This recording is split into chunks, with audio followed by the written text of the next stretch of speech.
Hello, everyone.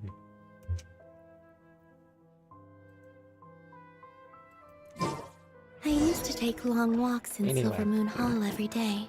Mm. So don't worry about me.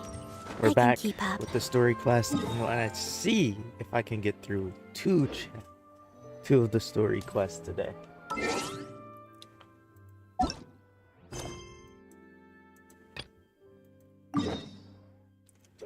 I would say I could definitely get through.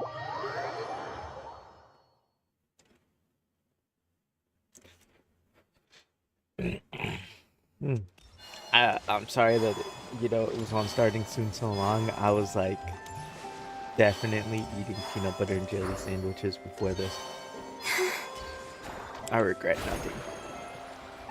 Although now I'm a little too full. Oh, do you think the others are making good progress? Hope it's all going smoothly. Oh yeah, I got hit auto. Oh, hey look! They made it back as well! Prince, Llama! How did it all go? All is well, thank you. Nefer and Yehoda had to stay at the curatorium to wrap things up, so they won't be joining us for now. I ran into Miss Anefa and Miss Aino on the way back. Their work is still in progress, so I suspect they won't be back for a while either. You seem rather cheerful today, Mr. Flintz. I certainly am. I achieved what I set out to do and came away with more than I bargained for.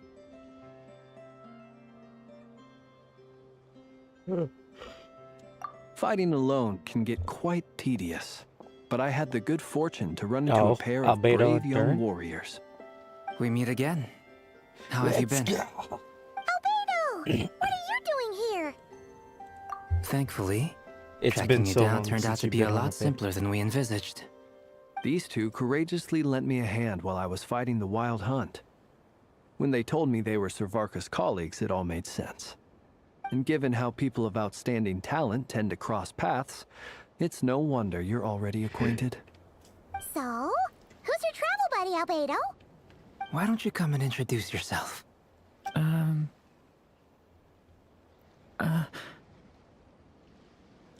drinking tea, by the way. A gentleman of few words, I see. And a rather stern countenance. It's nice to meet you. Again. We've technically met before. Oh, he's a little Wait a awkward sec. one. You're Minnie Durin! That's right. It's me. I'm glad to see you again. By the way, he says it's okay if you drop the mini. Yeah, I'm not as mini as I used to be. Interesting, isn't it? The first step towards blending into human society appears to be reflecting on whether one's name really reflects who they are. Wow! Okay. You look so different! In a good way, of course. It's great to see you looking so healthy. Thank you, Paimon. And although you're as mini as ever, I understand that diminutives don't always convey endearment. I'll be sure to simply call you Paimon as a sign of my great respect for you. Wow! Okay. You're such a smooth talker now. Smooth Paimon talk. could get used to this. He's like, From now on, you may refer to her as your esteemed guide, Paimon. don't. Yeah, don't call it. Personally, I think our little Paimon is the perfect size. When people call her Little Paimon, it's just because she's so adorable that they can't help themselves. If that's not a sign of endearment, what is? You're absolutely right, Miss Llama. My brother still has a long road ahead of him when it comes to understanding human relationships. Oh wait, are they brothers?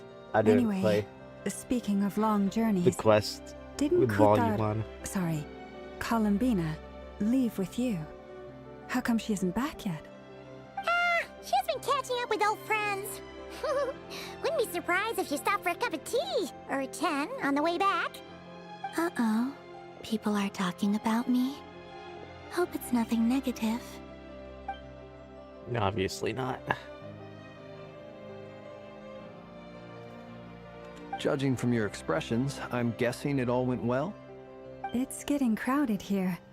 I'll go grab some chairs. No need. This is a job for an alchemist.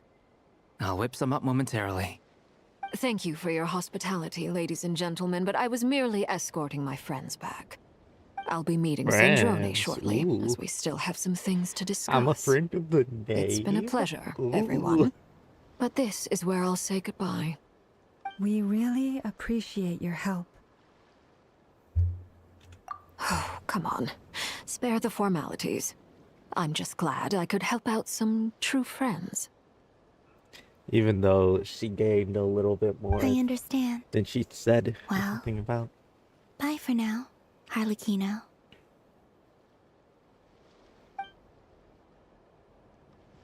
Oh, this place is hopping. It's probably a good thing one of us left. Otherwise, we might not fit all these people in. Are you saying we're about to run out of chairs? As a matter of fact, I am. Come on in and see for yourself. What?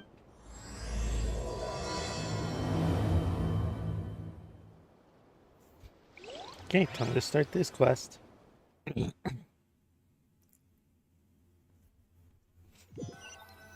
I do know during the one of the trailers I watched. Dane!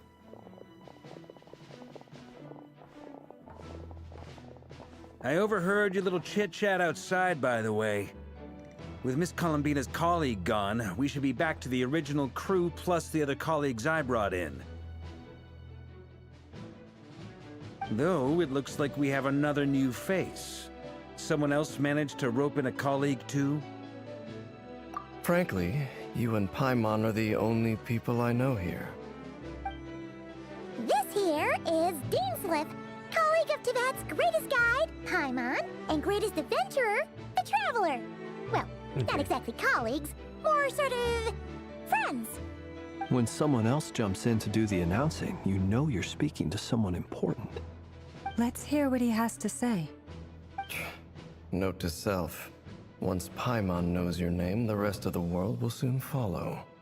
When he comes looking for us, it's usually something important. Paimon's guessing you've heard about the Wild Hunt, then. From the looks of it, you're about to hold a meeting. If I were to say that the Wild Hunt is our mutual enemy, would that earn me a seat at the table? As the saying goes, the enemy of my enemy is my friend. Mr. Dainsliff, there's a seat with your name on it. Though, I can't promise the same for everyone else. Hey, Albedo, think you can rustle up a couple more chairs? After all this time apart, Grandmaster Varka's first order is to rustle up a couple more chairs. Okay. I've missed this. Is he being sarcastic? No, Hey, he's your brother. Why are you asking us? not really. I've still I got really a lot doubt to the learn about the nuances of human conversation. Trying to decipher Albedo's way of speaking has been like jumping in at the deep end. Oh, good point. Paimon gets you now. Don't sweat it. There are people who go their whole lives without getting the hang of it. You're ahead of the game already. I wonder Paimon's what's dumb taking Nefer face. so long. Perhaps you should go and check in with her. Like, If a anyone can dirty- hurry her along, it's you. I just got back from the curatorium. Besides, aren't you curious to see what's taking her so long? Miss Nefer doesn't strike me as the type to share secrets. And since gathering intel is her specialty, I'm guessing she'd prefer to keep her methods confidential. Under such circumstances, would it not be tactless for me to impose? Oh, but it's fine for me to impose. What can I say? You have an unrivaled ability to garner people's affection, Miss Moonchanter. Besides, you have far more in common with her than I do. Sure. All right then. It's a trap. This Impressive. is gonna turn into one She of those barely fought back scenes at on one all. of those dirty videos. I admire your powers of persuasion, my friend. As I'm sure Miss Lauma will realize soon enough, the trick in life is to always pitch in with other people's responsibilities so that you can be selective with your own. Another trick is to simply hide in the background. Spoken like a true sage. Anyway, Okay. looks like we've got some time to kill before the meeting. Let's take a little breather, folks. Feel free to chat amongst yourselves. We'll get down to business once the other two arrive.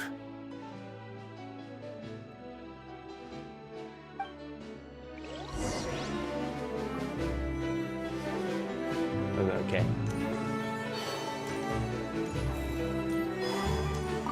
Truth be told, I can't remember the last time I was in a meeting with so many people.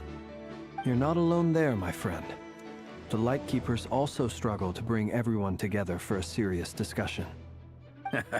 I don't doubt that.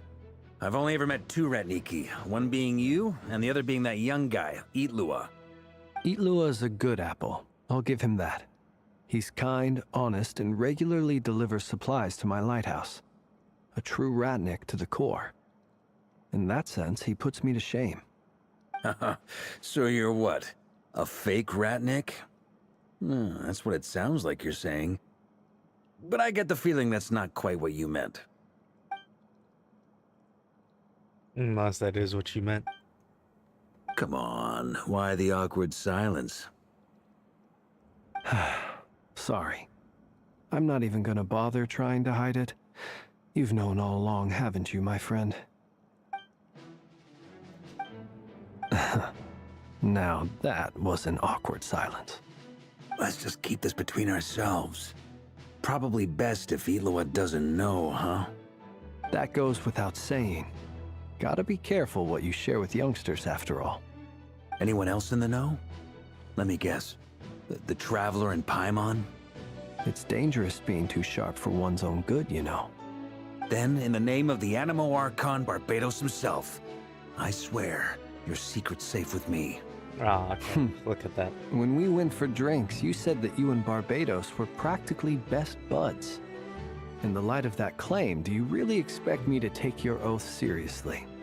Of course. Just as long as you don't go spreading around the fact that I'm close with Barbados, all right? Fair enough, then.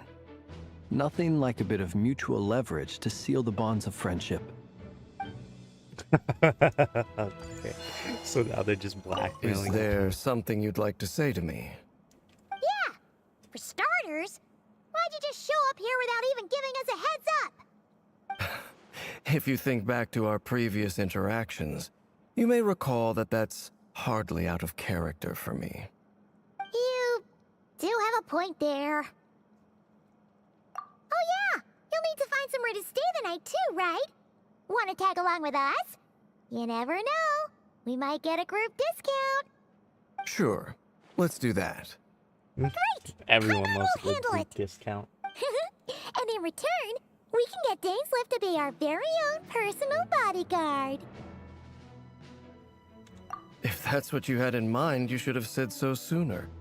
I'd be happy to help. Oh, okay then.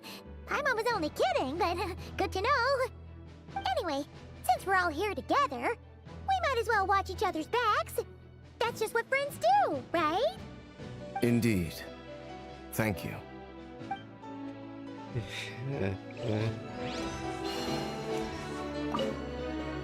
You're both awfully quiet.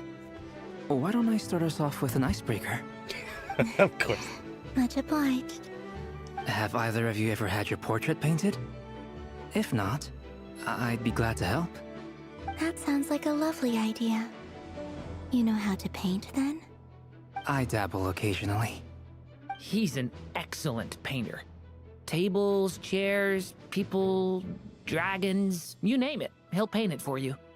I'm flattered. If I ever get the chance, I'd like to give it a try myself. I'll bear that in mind. Anyway, how about you, Durin? What sort of portrait would you prefer? Oh, I'd be fine with anything. Whatever style feels best to you. Very well. Then I'll play it by ear. You can replicate any style I want? I can try. If you show me a sample, I'll do my best to match it. Thank you. In that case, I'll dig up some reference material for you. Aw, that's sweet. Okay.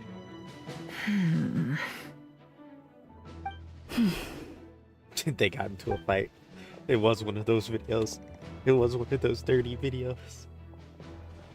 Ah, Miss Nefer. You made it after all.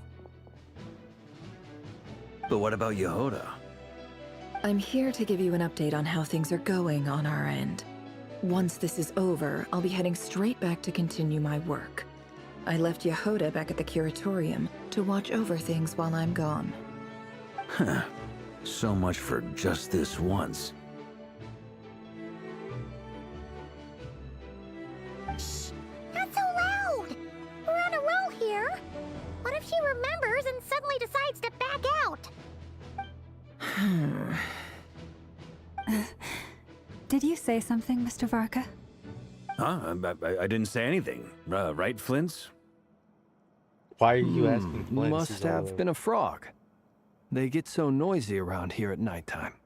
It's like they're putting on a concert in the background.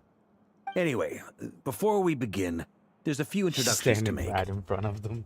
Let me start by saying that it's an honor to be speaking before so many distinguished colleagues and collaborators. First up, we have Miss Lauma. As Moon Chanter, she's the leader of the Frost Moon Scions, a local religious community in Nodcry. Then there's Miss Nefer, boss of the Curatorium of Secrets, an intel gatherer extraordinaire. Nefer is leading the investigation into Rerer's background, assisted by Yehoda and Lauma. From the little I've heard, they're making some great progress. Over here, we have Mr. Flint's, a ratnik and guardian of the abandoned lighthouse. In our last operation, he courageously distracted the Wild Hunt to buy time for the rest of us. For those of you who've never met, this is Mr. Albedo, a renowned alchemist and captain of the Knights of Favonius investigation team. By his side is a new face for us all, myself included, Mr. Durin, who has come to lend his aid. Next up, we have the Moon Maiden and former Fatui Harbinger, Miss Columbina. Then we have the Traveler, who's earned more titles than I could possibly hope to list out, so I'll spare you the rundown. And Paimon, the ultimate travel companion and quite possibly the best guide in all of Teyvat. Except for the fact that she doesn't know a lot. Whoa! That's a lot of people! Great turnout! Miss Nefer, it looks like you might have another job coming your way, so, congratulations on the booming business, I guess. You think I haven't got enough on my hands as it is? Who's looking for me now? That would be me, Miss Nefer. I have a commission for you. And you are? Who I am doesn't matter right now. What does matter is that I'd like you to gather more intelligence about the Recher of Solnari. Well, it's not as if we never take on anonymous commissions. But in your case, I'll have to decline. I'm gonna take a wild guess and say your job's probably more hassle than it's worth. Something about you seems like bad news. Yeah, It's my eyes, isn't it? Conrian, I assume. And what's with the mask? Are you trying to hide your identity? In any case, the fact that you're only even half of still it. alive raises an awful lot of questions for me. My name is Dainsleif. And yes, I am from Conria. As I'm sure you're aware, the Recher of Solnari's real name is Rerir. He was once an acquaintance of mine. Really? Then you must have been quite an influential figure yourself. You flatter me, but none of that matters anymore. My point was simply to clarify why I have asked Miss Nefer to investigate Rerir's background. So you're both from Conria, and it sounds like you used to be friends? What am I missing here? Surely you already know how he became one of the Five Sinners. I'll tell you everything I know. The history of Conria, the names and identities of the Five Sinners. I remember it all like it was yesterday. I have never spoken openly of this before. But the truth was exactly as people say. The Five Sinners were each driven by their own desires, and it was by playing upon these that the Abyss tempted them to their fall, tearing Conria apart in the process. The visionary, Vedifenir, who wished to foretell the future. The wise, Haroptatir, who sought limitless knowledge. Gold, Rhindaughter, who desired to create life. The foul, Sertologi, who pursued supreme strength. And last, but not least, Raker of Solnari, Rerir, Ravager of the Moon. Okay. Of the five, Rerir is the only one who remains a mystery to me. He never harbored grand ambitions. So what changed in the space of a single night? How did he come to fall like the others? In other words, you're saying that his change came as a shock to you, and you have no idea what actually happened? That's right. You mentioned how the Abyss tempted them, which led to their fall. But what did that look like in practice? And what other context can you give me about the events of that time? The more detail you can give me, the better. Strangely, now that it comes to it, I hardly know where to begin.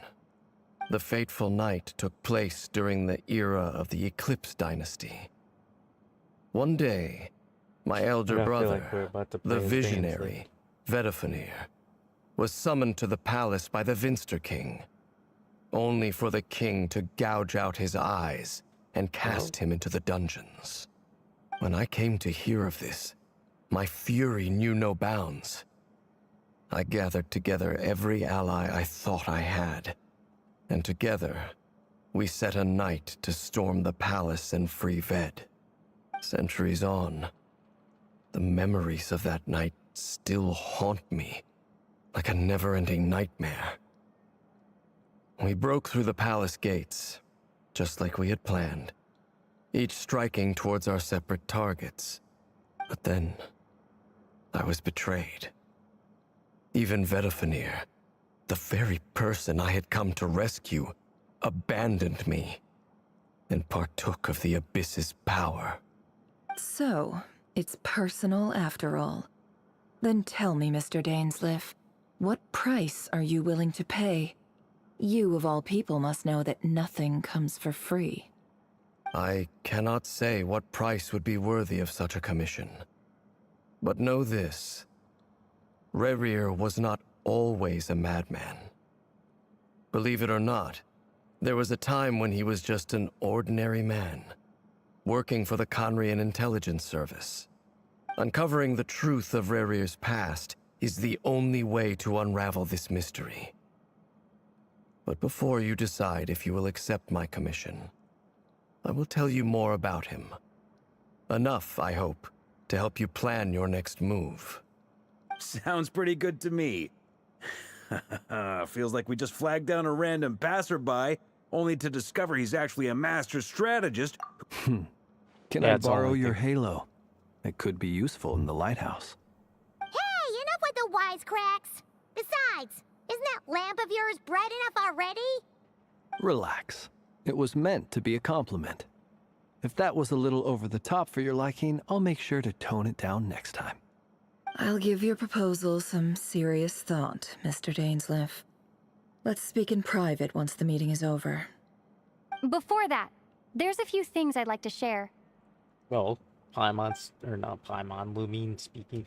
Why? Well, Now that we've united the hearts of the three moons, your power should be greatly enhanced. But it seems like that hasn't happened yet. I believe it will take a little longer. You've done so much for me, so I want to be completely honest with you all.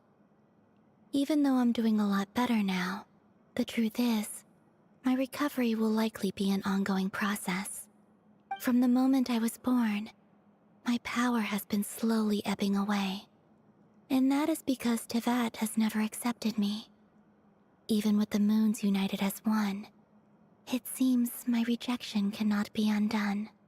So far, I have yet to find a solution. It may turn out to be a problem that will plague me until the day I finally leave this place behind. Even so, I will do everything in my power to help you drive out the Raher of Solnari. As Arlecchino put it, this is not about chasing the spoils of victory. It's just a gesture of heartfelt gratitude. Kutar.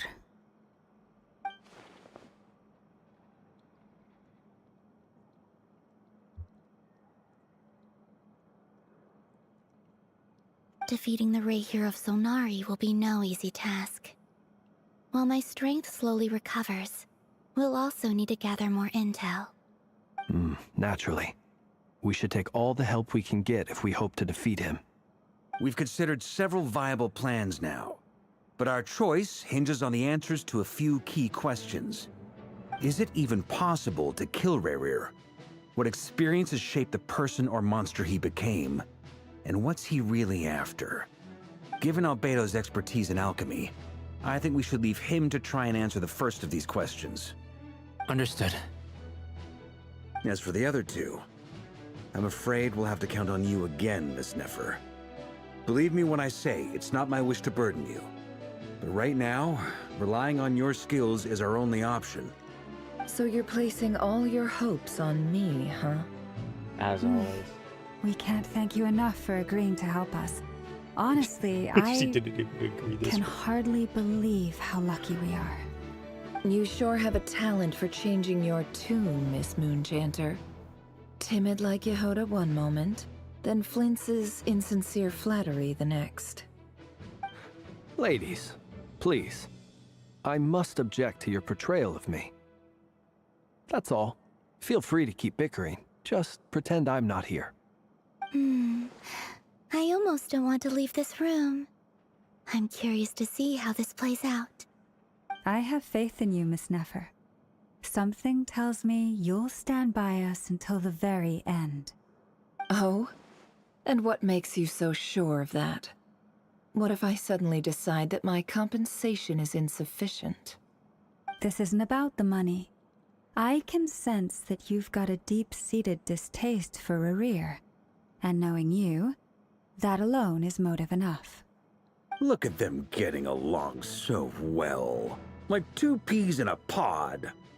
And I'm the one they accuse of insincere flattery. There is no justice. Miss Lauma, Okay, you fine, have that's to actually kinda understand cool. something. Kinda Unlike funny. you, I don't actually enjoy having everyone's hopes on my shoulders. Is that right? Well, maybe the fact that I'm willing to put my hopes in other people says more about me than you. But the fact is, I also trust you. And that's because I know that you're someone we can count on. Anyway, we've got our plan, so let's get moving. Mr. Dainsleif, let's talk. And Traveler, once we're finished, if you've nothing else planned, I'd like you to come with me. This whole experience is teaching me a lot. For instance, I now know that when other issues come up in the future, I'll have far more luck getting Lauma to convince Miss Nefer than trying to do it myself. Why are you saying that out loud? Hate to say it, friend, but that's one of the funniest things I've heard in a while. Why? You think I've got it wrong? Quite the opposite. But what makes it so hilarious is how long it's taken you to realize.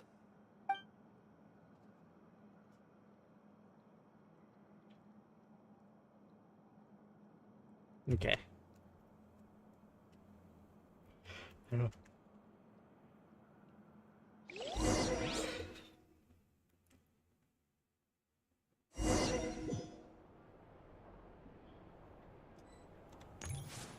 Ooh, I'm going in the backwards view. I'm ready for the video. Thank you for waiting. That's okay. We actually used the time to help Dainsleif get a room at the hotel. That's very considerate of you. Now, I trust you share my curiosity about Rarier's past, and you seem fairly familiar with Mr. Dainsleif already. Obviously, we go way back. Like, he, we just go way We back. spoke at some length after the meeting. He was the one who suggested I should invite you to join this operation. He feels confident that these secrets will be safe with you. Dane has a lot of faith in us, that's for sure. Not with Paimon, though. Likewise. I appreciate that you got right on board without interrogating me about why I invited you. It shows that you trust me to explain everything in due course. That's because we we know what you're capable of. We appreciate you too, Nefer. You might have been forced to help in the beginning, but this time, it was your choice. That's one way to put it. Another is this, that once a decision's been made, it's set in stone. After that, my only goal is to see it through. All right, so here's how it is. I'm going to access Rerir's thoughts again using my confidential method. Now, I'm sure you've seen things like this before on your travels, so you're surely well aware of how dangerous it can be. The reason I've gathered you all here is to ensure my safety during the proceedings. I plan for us to enter the fragment of his consciousness together, and once inside, I will focus on searching for information. Think of this as a diving expedition into someone's brain. If I'm the diver, you are my safety equipment, tasked with keeping me alive while I'm under the surface. Once the ceremony begins, we will all be spying on privileged information. But in the interests of safety, you must remain absolutely silent at all times. We will discuss our observations after the ceremony has concluded. Lastly, any individuals of a weaker constitution are advised not to partake in the ceremony. In any case, Paimon has her own job to do, which requires staying in the room, but not joining the ceremony.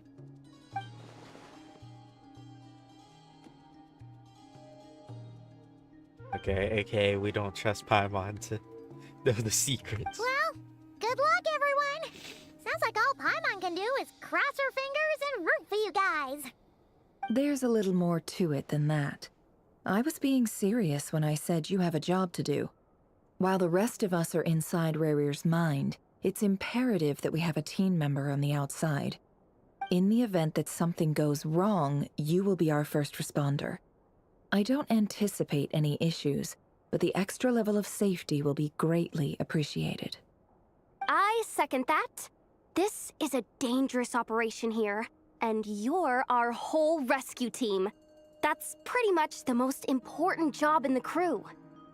So, Paimon's like the lifeguard? Yeah, that makes sense. All right, got it. Good. Please, take a seat. We'll get started momentarily.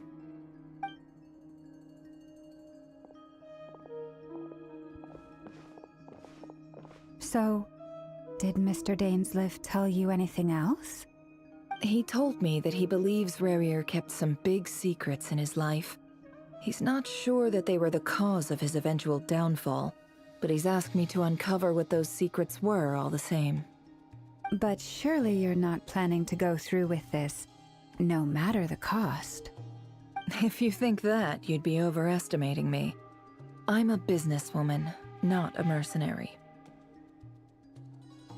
But I do have my own professional reasons for taking this job. You think I'd turn down the opportunity to get a first-hand glimpse into Conrian history? No chance. Well, as long as you don't let morbid curiosity get in the way of safety concerns, we're good. We'll do whatever we can to help you. You're such a killjoy.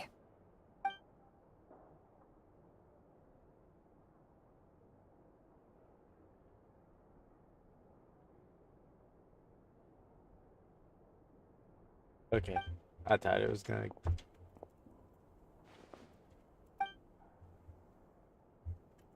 All right, I'm good to go. All set over here, too. Promise, Paimon, you'll be extra careful. All right. Let your whole body relax. We're about to begin.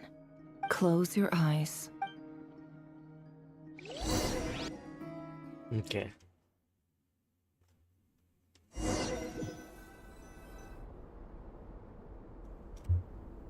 Phew.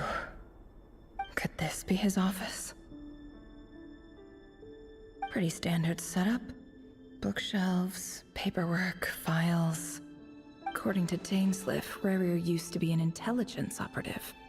Chances are there's plenty of top-secret intel stashed away in this room. Is this where you keep your secrets, Rerir? Can't say I'm not looking forward to this.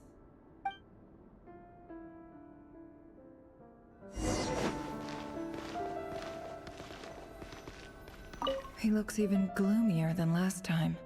I wonder what's changed. He looks even gloomier. Oh.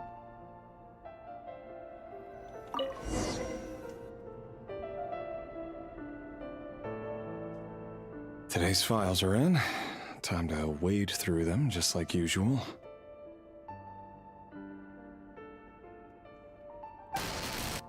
Male, 51. Occupation, cook. Confirmed Crimson Moon descendant. Has maintained frequent contact with other descendants over the past year. Poses a threat to the dynasty. Neutralized on...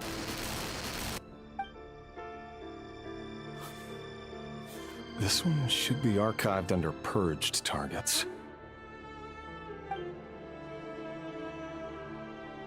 Okay. Female, 23. Occupation, office clerk. Confirmed Crimson Moon descendant. Has maintained frequent contact with other descendants over the past year. Poses a threat to the dynasty. Neutralized on...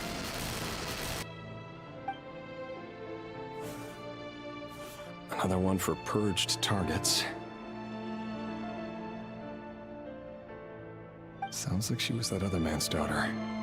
Oh. Never mind. What's it got to do with me? No. Male, 40. Occupation, teacher. Confirmed Crimson Moon descendant.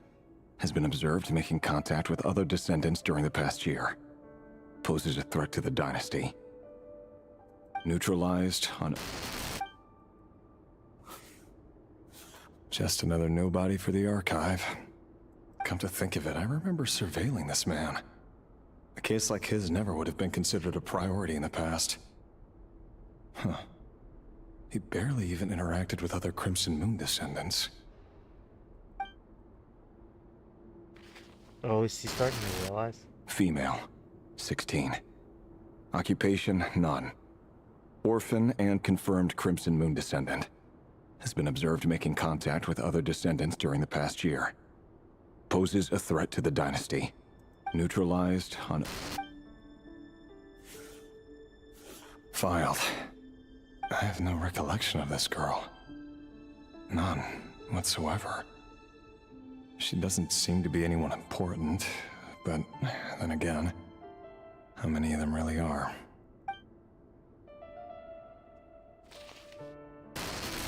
Female, 13. Occupation, none. Orphan and confirmed Crimson Moon descendant. Has been observed making contact with other descendants during the past year. Poses a threat to the dynasty. Why do I feel like this is just a purge scenario where they're just getting rid of people just to, you know, make sure they have enough resources for everyone, all that, yada yada. Neutralized and...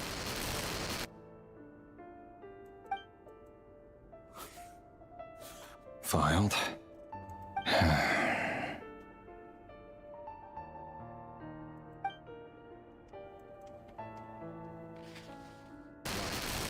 Male, 11. Occupation, Why does he none. keep getting younger and Orphan younger? and confirmed Crimson Moon descendant. Has not been observed making any contact with other descendants during the past year. Poses a threat to the dynasty. Neutralized and...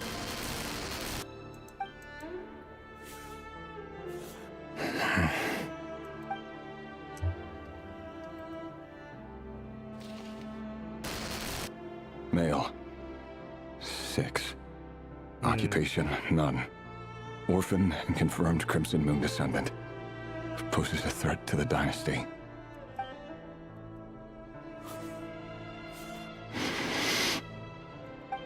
It's funny, isn't it? Your job is becoming both harder and easier at the same time, depending on how you look at it. Sooner or later, the Crimson Moon descendants will be completely wiped out. But as their numbers dwindle, they become harder and harder to track down. That's not how it is. Fortunately, however, most of the able-bodied adults have already been taken care of. The remaining weaklings will be increasingly easy to deal with. Just seeing if there's No! No. My job is to ensure the survival of the Eclipse Dynasty. And the only way to do that is by eliminating any and all potential threats. It's a perfectly legitimate line of work. Every single one of my colleagues can attest to my fairness. And if my friends were aware of the facts, I know they'd back me up too. Assuming, of course, that they were aware of all the facts.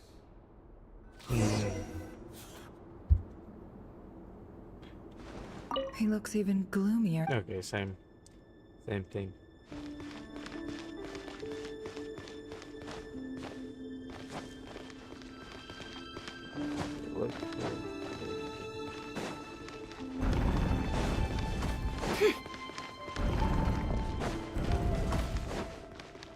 Okay.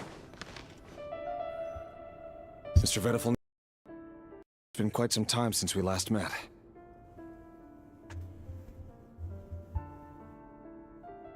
Okay, why did it go off of auto? Revier, I trust you're here because you have something important to discuss. Forgive me. I wasn't tuning out, it's just, I noticed you didn't even phrase that as a question. As if you knew I was coming. Tell me, does someone in your position ever feel the need to ask questions at all? It is indeed within my power to foresee certain things. Things like your arrival. I was just thinking. It won't be long before I'll be inviting both you and Dane to my wedding. That isn't a lie, but nor is it a fact as such. It's a wish, isn't it? No fooling a prophet, is there? Ever since that day we met for drinks, I knew it was only a matter of time before you came looking for me. Does it feel good? Knowing how the future will unfold.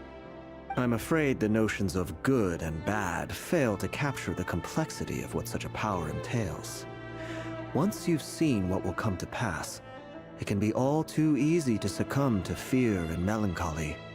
Unless, of course, you learn to abandon these feelings.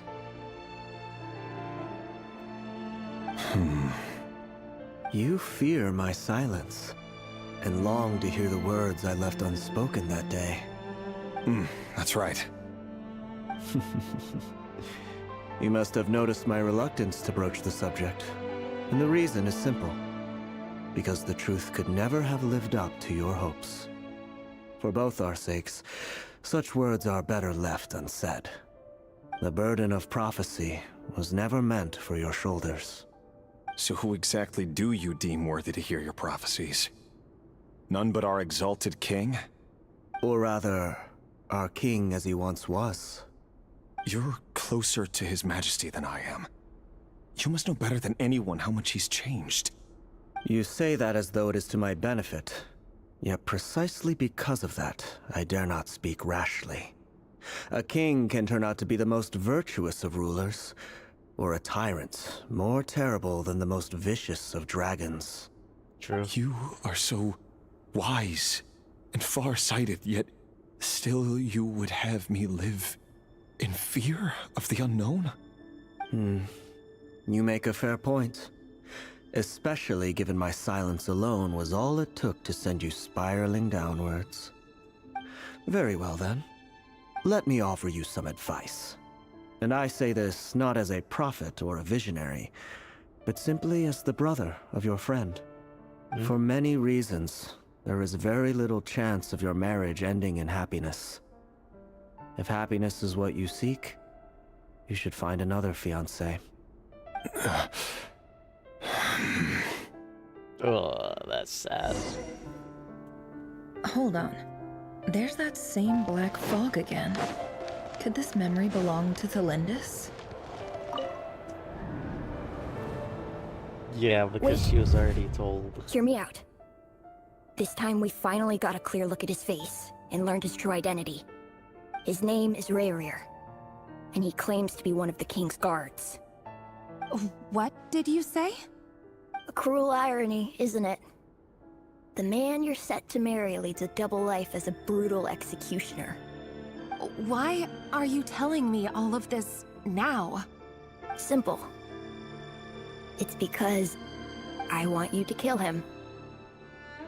You are the only person he would never suspect. No, absolutely not. I would never dream of doing such a despicable thing. So you'll just stand by and watch him slaughter us to the last. Do not forget that the blood of the Crimson Moon flows in your veins too. The blood of the Crimson Moon? What does that matter now? The dynasty has long been dead and gone. You think that alone is reason enough for me to throw away everything I have? Why wouldn't it be?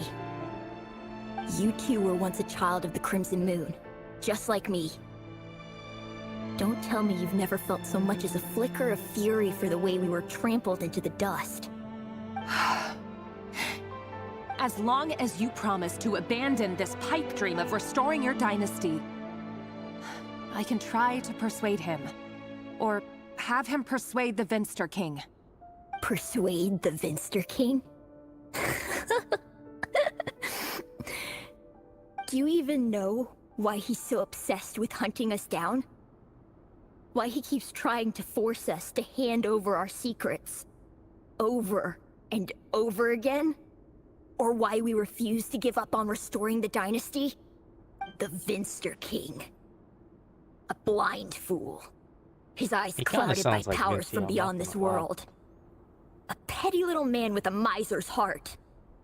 And he dares to sit upon the throne? Mark my words. Sooner or later, Conria will fall. And it will be his doing. If you can't bring yourself to do it, so be it. Just you watch. It won't be long before calamity descends upon us all. The Rehir of Solnari. That really is quite a secret you've been keeping from me, Rerir. But who am I to talk? Am I really any better? I've kept my own past a secret this whole time, too. Love should be built on honesty. But ours was born from lies. And yet... is it really so wrong to hide things that would only make life harder? If we don't cover up the parts that no one else should see, how can we go on pretending to be normal? Vedifulnir must have known all this. And that's why he made his prophecy. In the end, nothing stays hidden forever.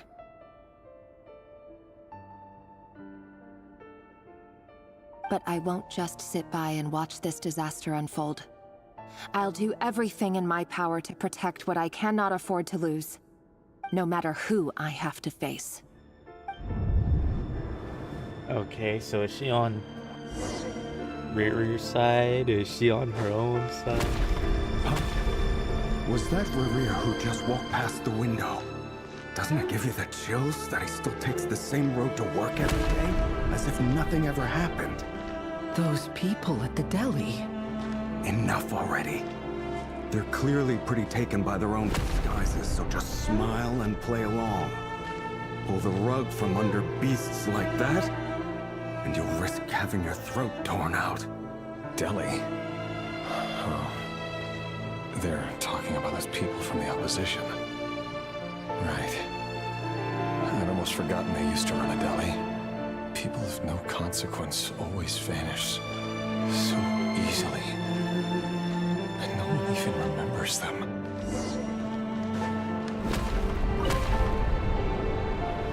But surely you can see he's not the man he pretends to be. So many have died already, and they say that the king's madness grows with each passing day. We're not going to survive this, are we? But why does it have to be this way? Do we really deserve to die just because of the blood that runs through our veins? Felindis, are you even listening? Sorry, Freether. My mind was off wandering. I heard you, though. You're talking about what Rerir said. He's just following the king's orders. He's a secret agent, and it's his job to hunt down rebels and dissidents. By the time you first met him, he'd already taken lives. Maybe he was using you from the very beginning. No. Rerir has no idea I have anything to do with the Crimson Moon. My family are only distant relatives of the main lineage, and besides, my eyes are perfectly ordinary. Truth be told, apart from my teacher, pretty much no one knows I have any connection to any of it. It's been a long time since my family severed ties. But as Orlog said, who could possibly talk sense into that raving lunatic of a king? No one. I'll work something out. Trust me, I'm with you all. But for now, you need to keep yourselves hidden. Don't let anyone find you, anyone at all. Don't forget that Rerir is an Eclipse operative. You need to be extra careful when he's around. And when I am too. For now, don't come looking for me. And if anything happens to me, just act like we've never met. If even you can't escape this, what hope do the rest of us have? But after all this time together, surely he wouldn't lay a hand on you. I won't speak in his defense, nor can I give you a clear answer to that question. But I'll do everything I can to put an end to this. Here, hold on to this. If an opportunity to escape presents itself, take it. I got 2 You'll be hours glad you took before some I spare change. think Marvel Rivals releases. You call that change? Elsa. But what about you? I've got a job, and there's still money coming in. But you can't go anywhere right now. Please think about yourself for once.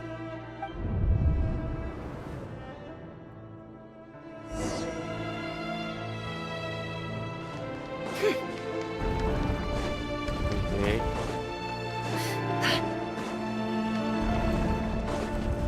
Another day, another round of assassination training. Training ground is just beyond this hidden passageway. When you kill a person, doesn't it bother you when you end up covered in their blood?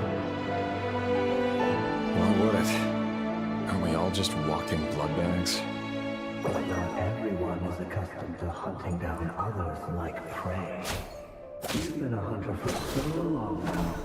You seem to have forgotten that most people don't just go around killing one another. Leave me alone.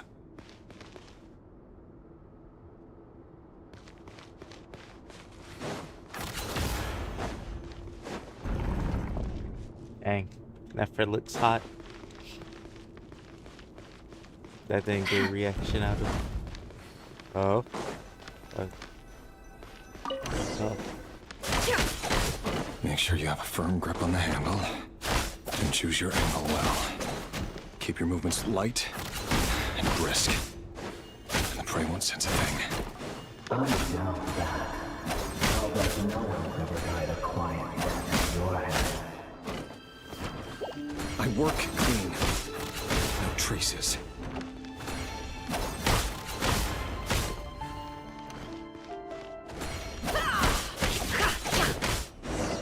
That doesn't make it open above board, though. The king just happens to need you right now. What if someday he doesn't? That won't happen. He's changed. Ever since he fell under the spell of that power. He only had you take out a handful of them. But now... The ones I've dealt with have always been guilty. And I've carried out my work flawlessly.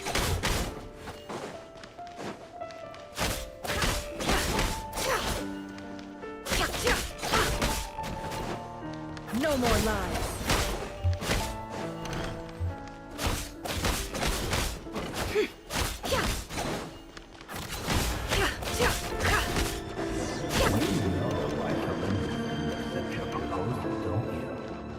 Was it because someone trusted you?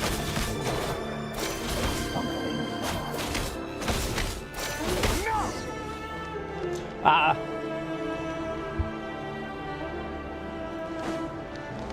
Can't hide the truth. Valindis, do you still remember Orlog?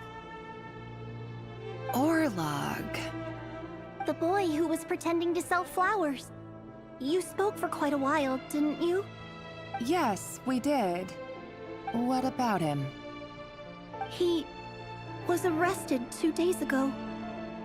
Chances are he's already dead. He... I just don't get it! After everything he's done, why do you still stand by him? Or does it mean nothing to you that people keep dying?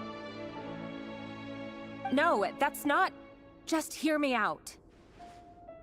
I need to go now, Thelindis. They're looking for us. You take care too. Ah. If you ever need a place to hide, come find us.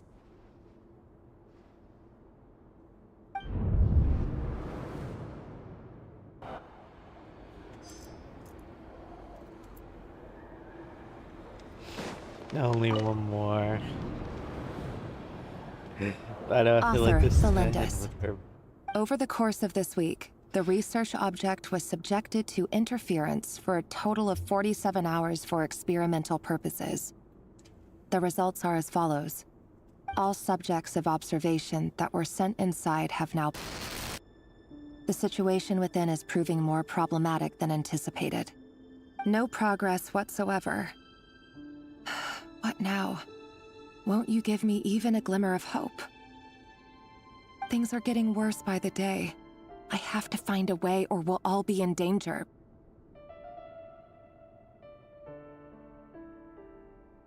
But I... If all this research comes to nothing, what then? Sooner or later, it'll be my neck on the line. But could he really bring himself to kill me? No. Surely he wouldn't have the heart.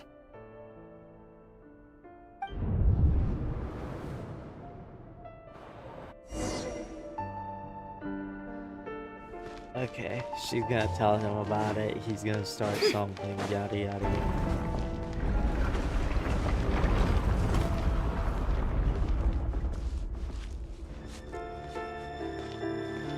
Why won't you just let us go? We don't even know each other. All we want is to live ordinary, peaceful lives. You want to live?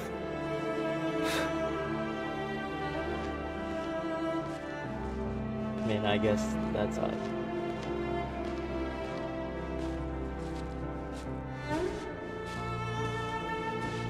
Yes. I just want to go on living. Is that really such an unforgivable crime?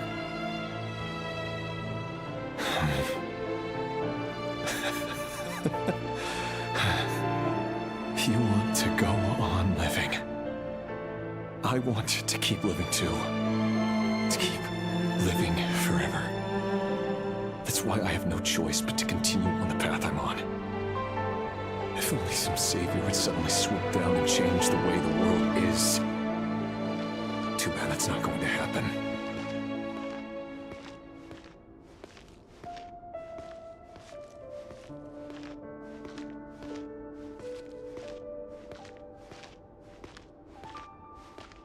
Oh, okay, that was all. I was expecting one more, but I'm assuming it's gonna get to like, he's gonna be interacting with his fiance and he's gonna have to kill her, or... Imagine that.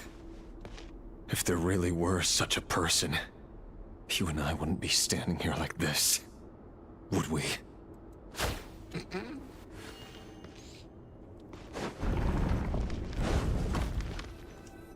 Okay.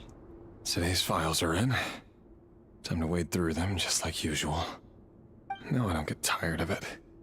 It's my job. And not only am I lucky to have it, I'm good at it too.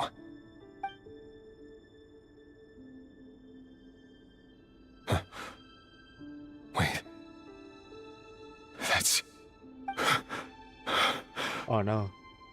Thelindis? No.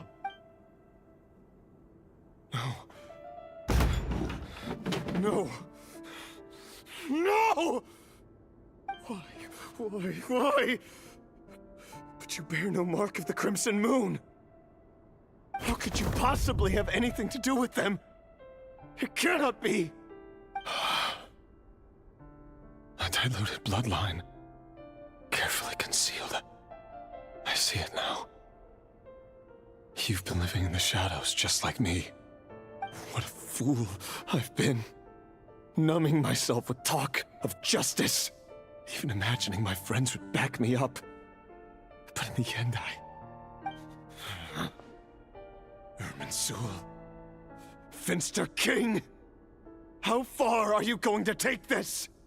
From the direct bloodline to secondary offshoots? And then what?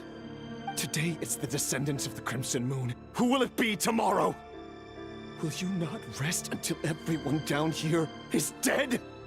No. This cannot go on. This is where it ends. Oh, okay, so we're finally getting to the conclusion of this story.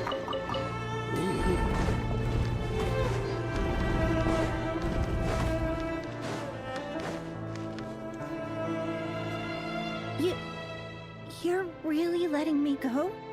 I am. As long as you can guarantee that no one will find you. Don't worry, I'll be extra careful. No one will know I was here. But what about you? Me?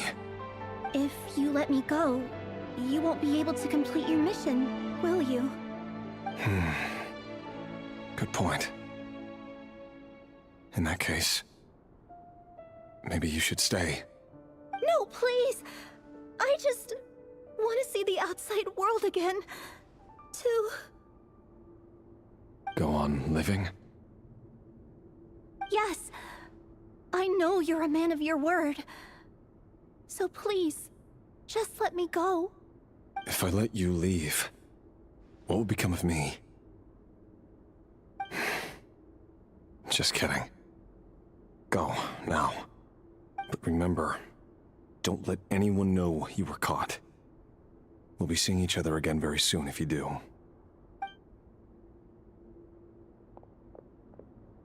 Even shadows in the dark must live by a code. But you can't save everyone. You've been whispering in my ear for days now, Vedifilnir. What are you trying to do? Break me down? I only say this because you long for an answer to your problems. Let her go, Rerir, or you risk losing everything. I will not abandon Thelindis. Then you'll need a little more vigilance and a lot more power. The world is changing, Rerir. Keep your eyes peeled for your moment of opportunity. That voice used to be so unclear. But now I know exactly whose it is. It's Vedifilnir. He won't tell me how to actually resolve any of this, but he keeps trying to manipulate me like a puppet. What's his game here? Tell me then. What will this moment of opportunity look like?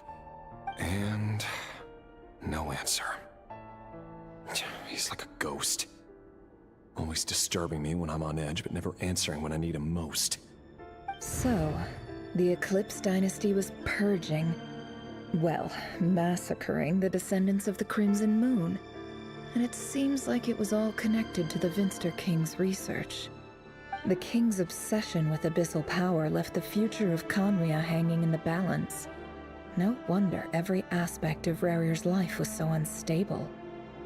And it looks like this Thelindis, Rerir's would-be fiancée, herself belonged to a sub-branch of the Crimson Moon Dynasty's descendants.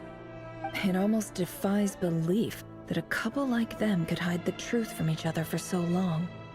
If the Vinster King hadn't intervened in such a drastic way, they might have gone on deceiving each other for the rest of their lives. And why does Vedifilnir, Daneslif's older brother, keep talking in Rerir's head? I don't think it's him. I think it's the This Abyss. guy kept more secrets than I ever imagined. The human mind is like a vast desert of shifting sands. When you follow the flow of someone's memories, you only ever see the parts they're willing to let surface.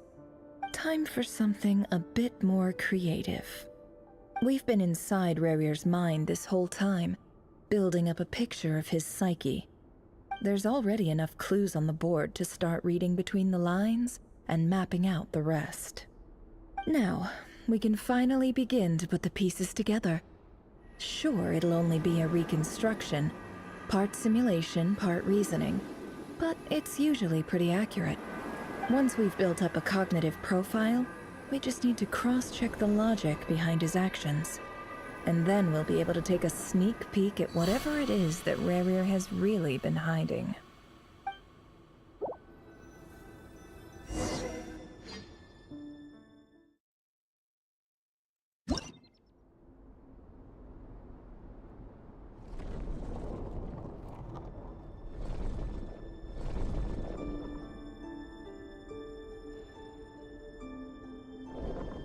Rerir, are you there?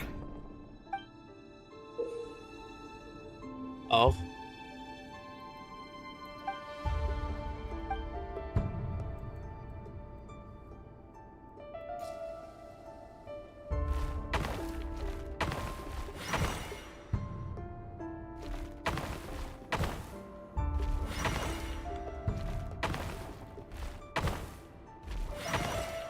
Okay.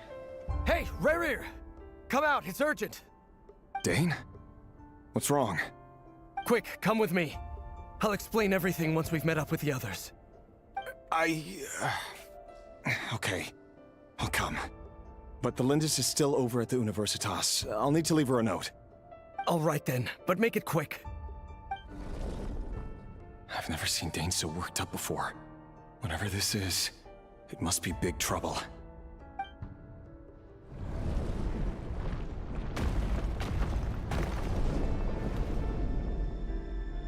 Okay, a massive chest thing.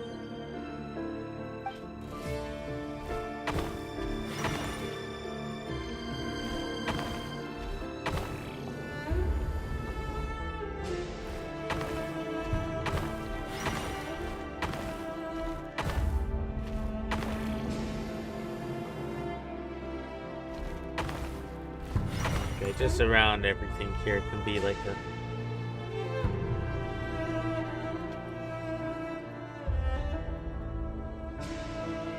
Well, this is a nice change, meeting you all at this hour. When men and women of ambition can speak face to face in broad daylight, I say that's a big step forward for our dear Conria. Don't be ridiculous. We do not fear the day. Why would we seek refuge in the night? You might ask your blade that same question. I'm told it prefers the cover of darkness. The word on the street is that Sir Delogi only strikes when he has an unfair advantage. But that is patently false. I see you're missing an arm and a leg. Surely only a fair fight could explain that. If this is your way of offering me replacement limbs, believe me, I'll take them. Oh, we can certainly discuss that. With bioalchemy, anything is possible. Assuming I have your full support in my research. Lunatic. Robtatir, what brings you here? Why, Dainsleif, of course. He invited me. Please, cast aside your apprehensions, Miss Rhindaughter. Whatever the rumors may say, I am but a humble servant of the king, and I can assure you he affords me no greater convenience than he does you. Well, the Universitas Magistrorum won't stop fawning over you, so at least some of the rumors must be true. You're clearly doing well for yourself, so drop the humble servant act. It endears you to no one. You're president of the Universitas Magistrorum, the chief royal mage known as the Wise by royal appointment, and by far the most favored among the 4 pillars of Conria. Vice President Veit doesn't even try to hide his envy when he sees you. My success is the product of hard work and good luck. It's as simple as that. Were the king not such an extremist, I hardly think I would have received a senior post at my age. Of course, no job is without its gripes. Serving a king like ours can be a challenging task, as I'm sure you can imagine. And as for Eftervit, in missing out on the presidency, he's dodged a mountain of stress. Like everything else in life, it comes with pros and cons. You're all here. I apologize for the short notice, but it was an emergency. Okay. It doesn't make it good that they're all chess pieces. Mr. Sertologi. Yes, I handled your case file during your sentencing. Nothing personal, of course. I'm pleasantly surprised that you remember me. You're clearly a person of substance if you've been invited here. But Dainsleif, you'd better have a very good reason for convening this little gathering. It's my brother, Vedalfenir. After he spoke at the court this morning, the king was so infuriated by his words that he had him blinded in both eyes and thrown in prison. Vedalfenir in prison? Strange. I thought the king trusted him and Heroptatir more than anyone else in the world. Does this mean the king's circle of trust just got even smaller? It has nothing to do with trust. It's about what the king wants, which is as clear as day to anyone paying attention. I simply appease him, because it's in the best interests of the Universitas Magistrorum. And also because you're slimy. Vedalfenir, perhaps less so. But still, a visionless visionary? It rather inclines me to think that qualifications are not what get you ahead in Conria. Do you honestly think this is an important discussion to be having right now? Dane, what are you planning to do? Rescue Vedalfenir, I assume. Correct. It will mean storming the palace by force. That character already tonight. Makes me I like need him just a all little of bit. you on my side. That's far too dangerous. And don't forget, Dainsleif, you're captain of the Royal Guard. You swore an oath to the throne. Hmm? You've been planning this for a while, haven't you? I have no desire to commit treason. But whatever critique the king may have of Vedalfenir, disfiguring your most loyal subject for putting the best interests of his court and nation first, this is not the conduct of a wise ruler. My blade will force the king to see the error of his ways. So, Vedalfenir's prophecy enraged the king. I'm sure it wasn't what he wanted to hear, but if he won't take counsel even from the visionary, that is deeply troubling news. Hello, AJ. The extent of His Majesty's madness is I now miss all those too days too. clear. Just The question barely. is, I don't miss Dragon how does Spine a like man at all. me get out of but this situation unscathed? I miss, you have you know, when noble Leo ambitions, Dane. and Mondstadt I'm were afraid the they don't only do things much for a because guy they like were me. really simple. I'm not interested in saving the world. All I want is a letter of pardon. A letter of pardon? For whom? Thelindis? The chances of the Vinster King issuing a pardon for anyone connected to the Crimson Moon seem vanishingly slim. Oh, okay.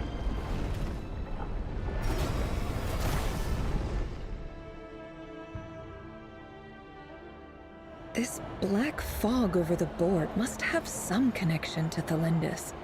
But why is it taking this form? Does it have something to do with Revir's past? Another mystery I'll need to unravel. Okay.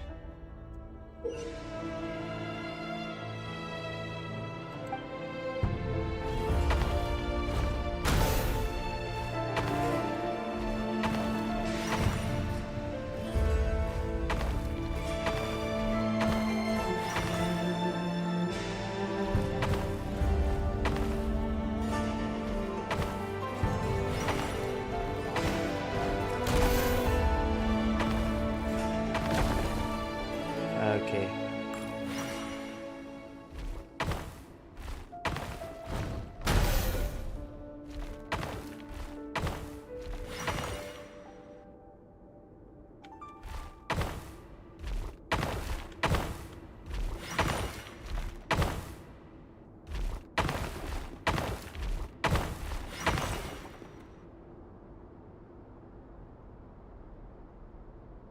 Oh, okay, AJ, you were texting all the way. So, Excalibur, and obviously me. Hello, everyone. Hello.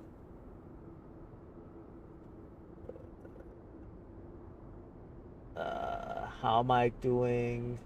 I'm doing kind of good, kind of stressed with work, but I finally got an off day. That wasn't, hopefully isn't gonna be stressful. After this, I'm gonna be playing some Marvel Rivals, and then me and Moxie are going to be doing the reaction stream to the Genshin stream coming out today, and I will also be posting the TLDR on my Twitter.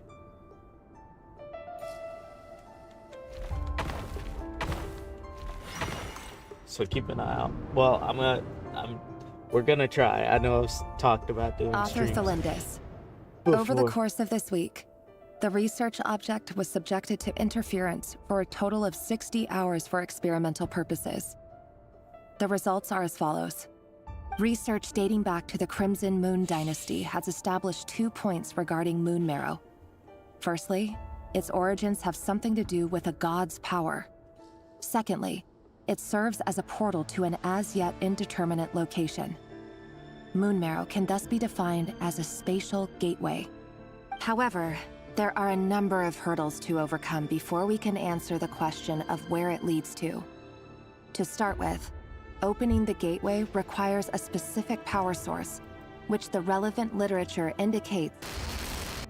An enormous amount of power is then required to keep the gate open. Currently, the total power output of our instruments remains in the single digits. To make matters worse, I am now the only staff member remaining in the Moon Marrow lab. The Universitas Magistrorum recently decided to move most of its personnel into abyssal energy research, which has stymied all Crimson Moon-related projects. This is not a wise move. I have always maintained that placing all our hopes in a single source of power is risky, especially one as poorly understood as this. As well as making ourselves overly reliant on a single resource, we are neglecting other promising technologies. You in your office. I apologize if this comes across as disrespectful. If But you be as a hitting Moon Marrow these kinds of researcher, I words desperately at want to your see the world office, beyond the gateway. If we really best of made luck it there to one you. day, what would we find? And how would we go about taming the unknown? My imagination is endlessly fueled by questions such as these. Exactly what you think. Okay. You know what? I guess good for you for having that type of vocabulary.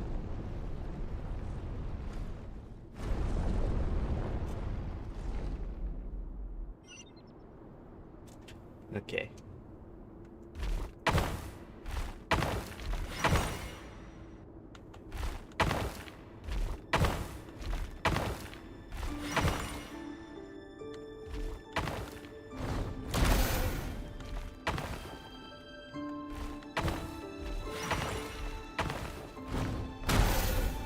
Okay. I'm assuming that I want to kill these.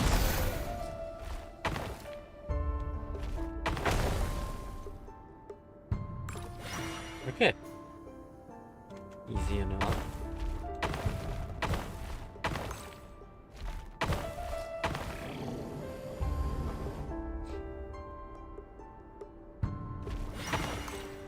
Oh, I didn't want to go to it just yet. I wanted to kill the other thing. This is for you. I heard you're gonna leave the city Wait, with so your is parents. she taken or not? Thalindis, did you hear about what happened? I've heard nothing. Rerir got back very late last Friday, and he was acting a little unusual, but he slept pretty well, so I'm guessing whatever he did was a good deed. She's about to say, well, I'll You say. never saw him, and I don't know what he did. And this conversation never happened. You understand? What if he finds out that you pried into his secrets? Don't be silly. I don't know what secrets he does or doesn't have. All I know is he's just a normal guy who happens to run some errands for the king. Are you scared of him? I don't know. The Rerir I know doesn't match the person you all describe.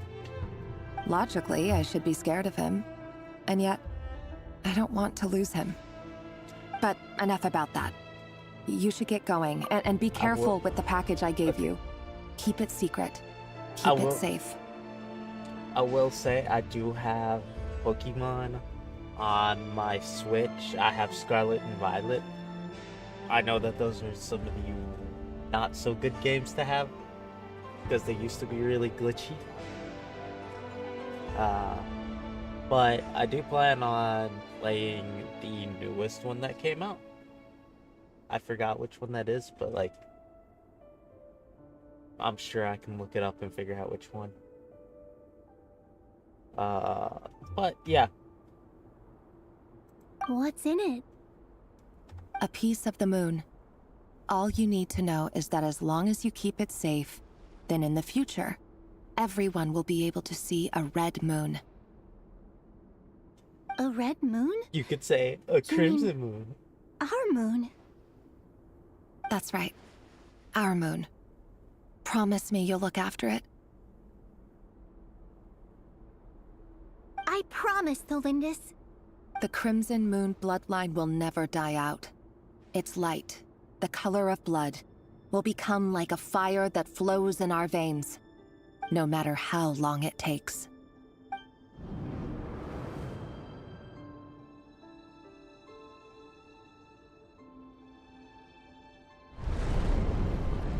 Oh.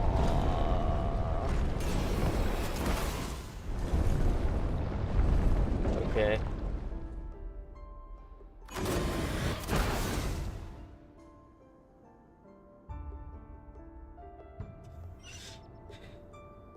You know what? This is too easy.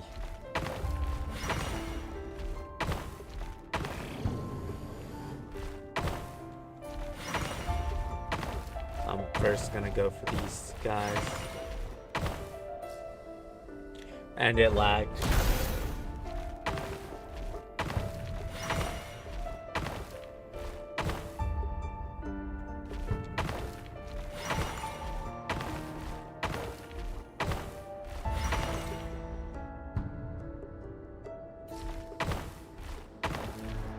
Why is this man against the wall? Oh yeah, then again, why am I taking the shorter path?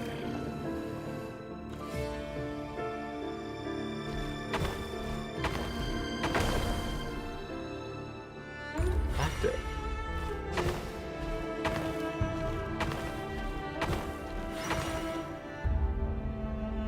Ah.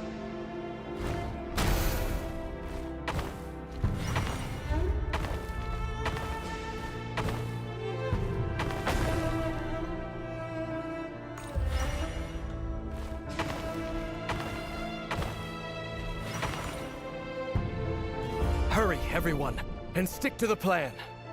Sir Dainsleif, what are you? Is this treason? You know what happens to those who betray the throne. Please, don't do this! It is the king himself who has betrayed the throne. He has betrayed all of Conria. If you have any love left for justice in your heart, you should join me. It's showtime. Dane and his group will handle the troops in the palace. Then Hraptatir and Rheindater will disarm the security measures. My job is to enter the prison and rescue Vedifalnir. Stay safe. Wish me luck. Look after my brother. Draw your blade. It is time for justice to prevail. Yeah, I wasn't gonna be able to get all those people.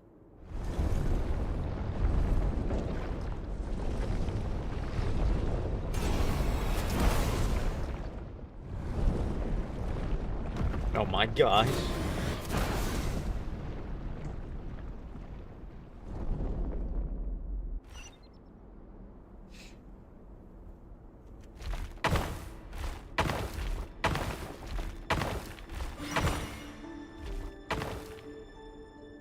It lags every single time.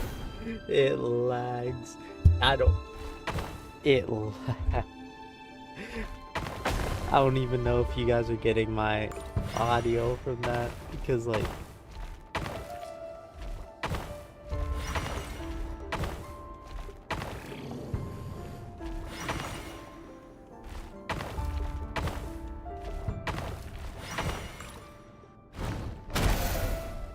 Okay, that time it was...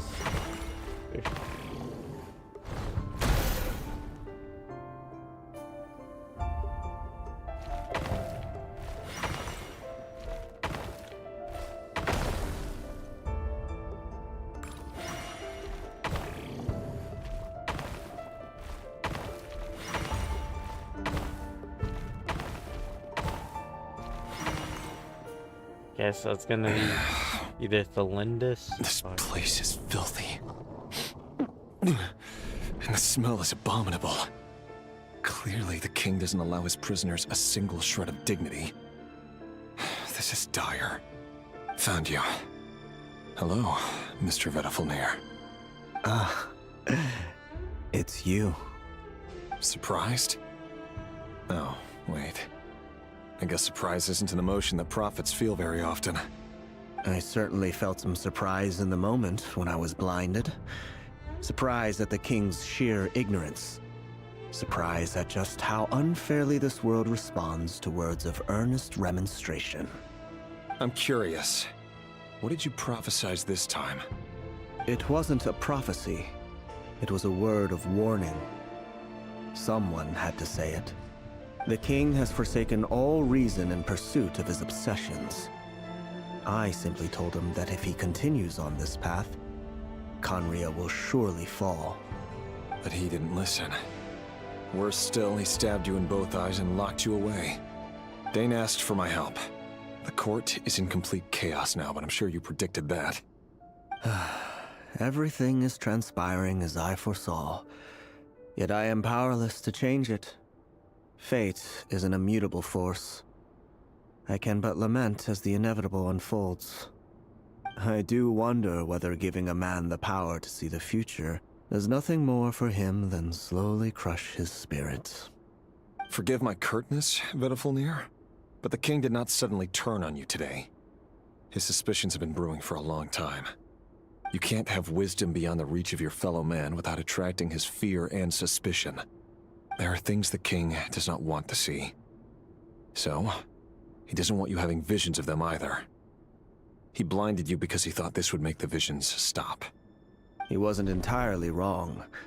I did indeed lose my power to see the future. Right up until... Until what? Just now. I believe I saw something new. Well, tonight could go a lot of different ways.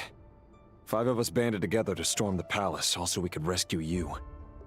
This will go down as the most tumultuous day in Khaenri'ah history. I sense hatred in you, but also hope. A desperate hope that with the tyrant deposed, that will be the end of the story.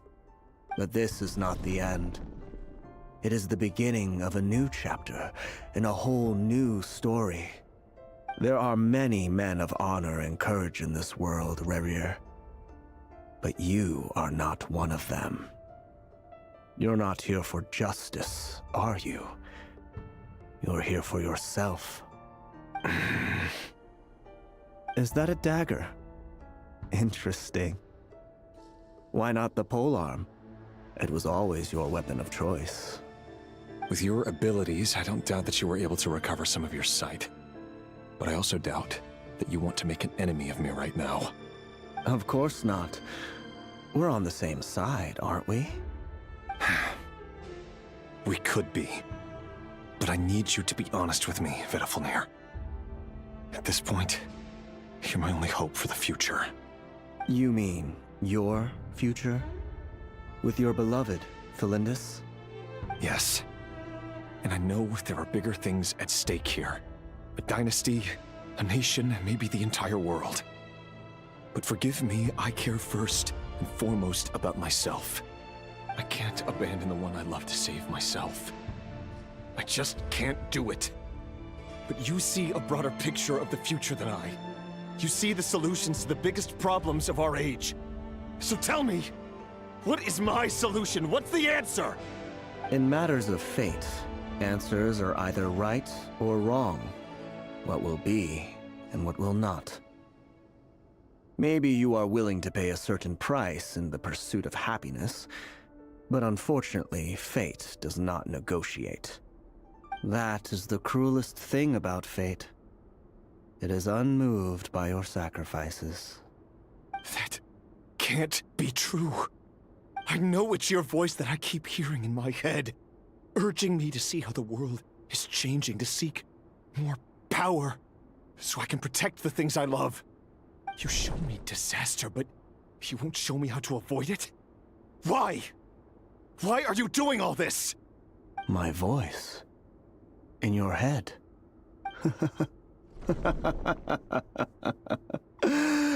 So, you hear it too? The voice that steals your mind, gains your trust, and drives you crazy.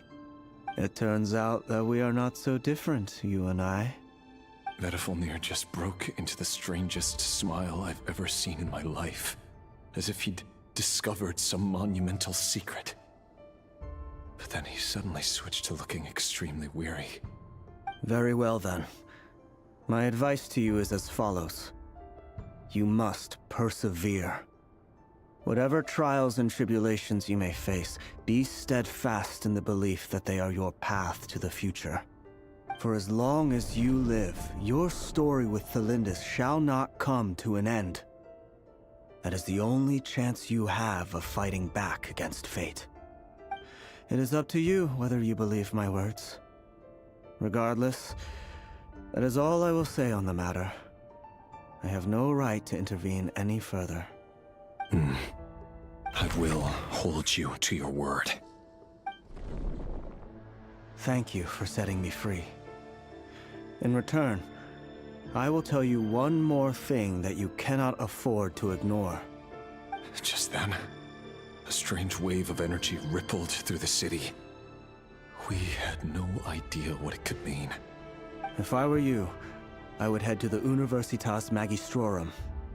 The Universitas? Oh no!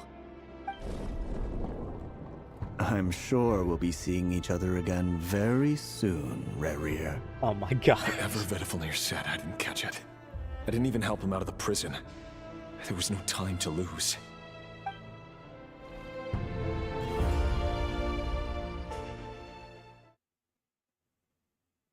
Are we gonna get a cutscene where he's trying to help? Oh.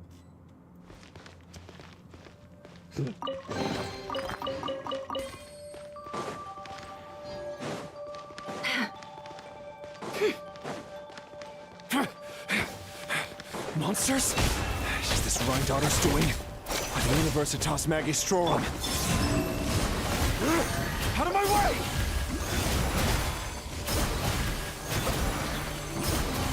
A new moon rises. Can't hide the truth. Let's see what you're made of. Who said Universitas? That reminds me of a rumor I once heard. Allegedly, the king installed secret mechanisms in the palace and around the city. No one knows where they are or what kind of power they hold. But if they were ever going to activate, it would probably be on a night like tonight. Help! Help! Hold on! Don't let them anywhere near you! Save me! I can't! Ah! That sounded like an explosion. So, the rumor is true? The king really went through with it? What other means does the king have at his disposal? They must run on power from the Abyss.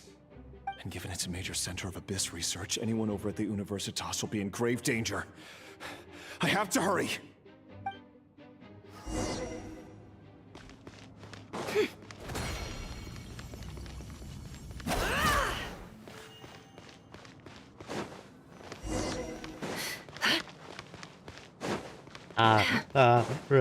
Running. Is there a chest? I'm moving as fast as I can. Is there a chest? Is there a chest? Just hold on, just a moment. I'll be right there. I'm not saving that man. I want all the loot.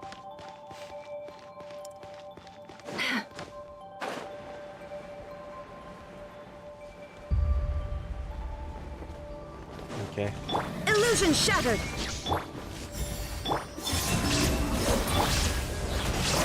It all adds up. The deception ends here. No more lies.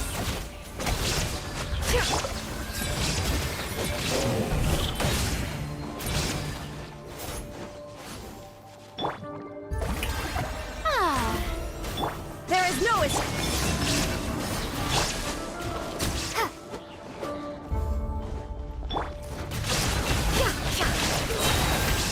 Seek within. It all falls into place.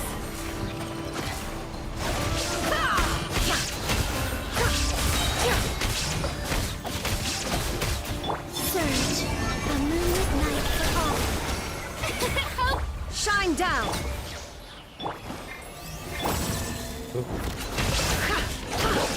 The mystery unravels.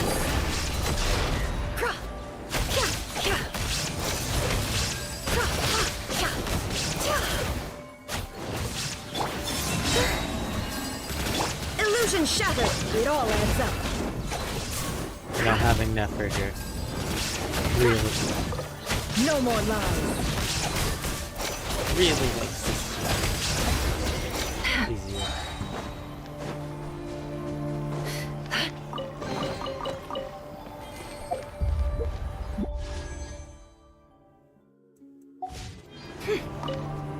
Hey, that's quite a few primos.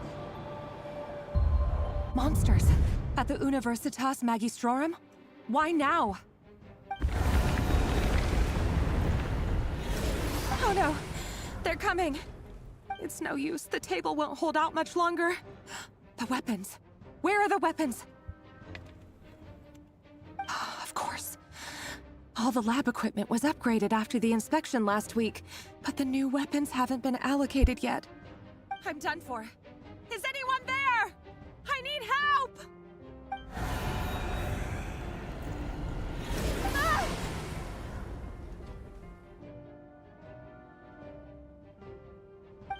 Stay back!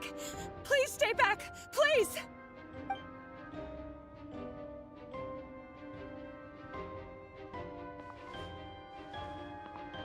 Oh, is she about to give into the abyss?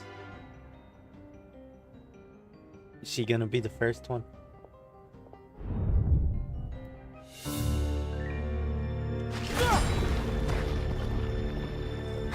What's that? Reverie! So the rumors about your work are true. What? No! Listen, something happened at the palace tonight. We have to leave! You don't need to lie to me anymore. What do you mean? I know why you're worried, and I will respect the decision you've made. But it's okay, because I found a solution. I know how to end all this. You can have it back. The normal life you so desire. But until then, I'm afraid our wedding will have to wait. Cylinders? No, don't do it! Cylinders! Cylinders!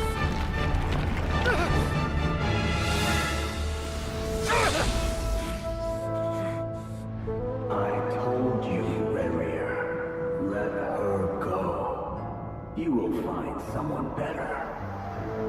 No! No, I won't do it! I have to save her! By what means exactly? A lowly pawn. You lack the power and the strength of will. Do you know a way? Tell me! Come to the palace. Join us.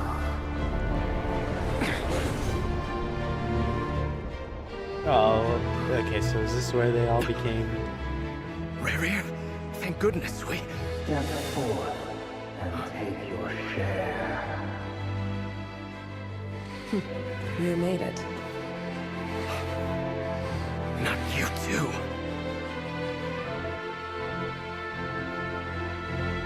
Hatred or grief, despair, desire.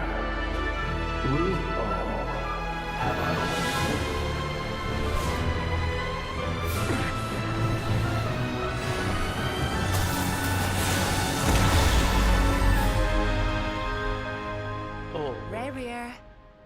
Rerir. Lindis. Were you daydreaming? Oh, he's stuck in a hallucination right now. You still remember, Rerir? That question you asked me a couple of weeks ago? Oh. You mean the proposal? Yeah. I'm wondering, where do you think would be a good place to discuss it? Maybe in the garden? Or were you thinking a fancy restaurant? It's your choice.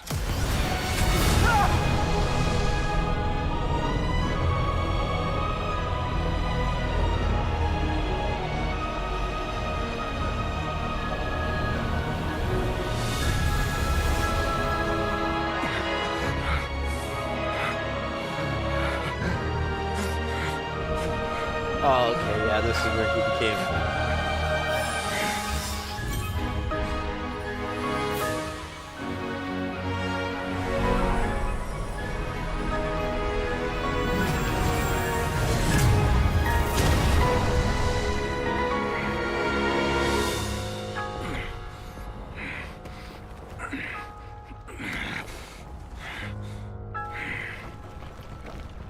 I will find you.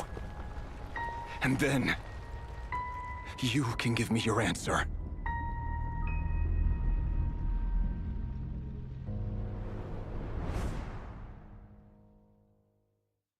So, the abyss. Or whatever. So that's how the Raker of Solnari was born. A monster created by circumstance is a monster all the same. Viewing other people's thoughts for too long can get uncomfortable. Right now, I'm feeling a strong sense of loathing. In a nutshell, the story of Conria is what happens when the truth falls by the wayside. Everyone tells little white lies, and before long, you have a huge pack of lies that destroys everything. Phew. Time to get back. His past is filled with sorrow, but the tale of any fallen civilization is one of endless tragedy. Cruel as it may be, that was Conria's fate.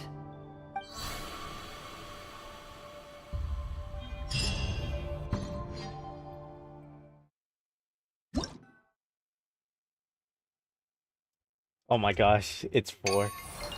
Or no, it's 3.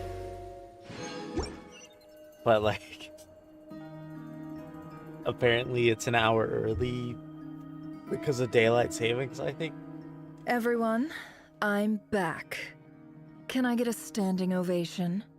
Never! How are you holding up? Feeling okay? She's fine.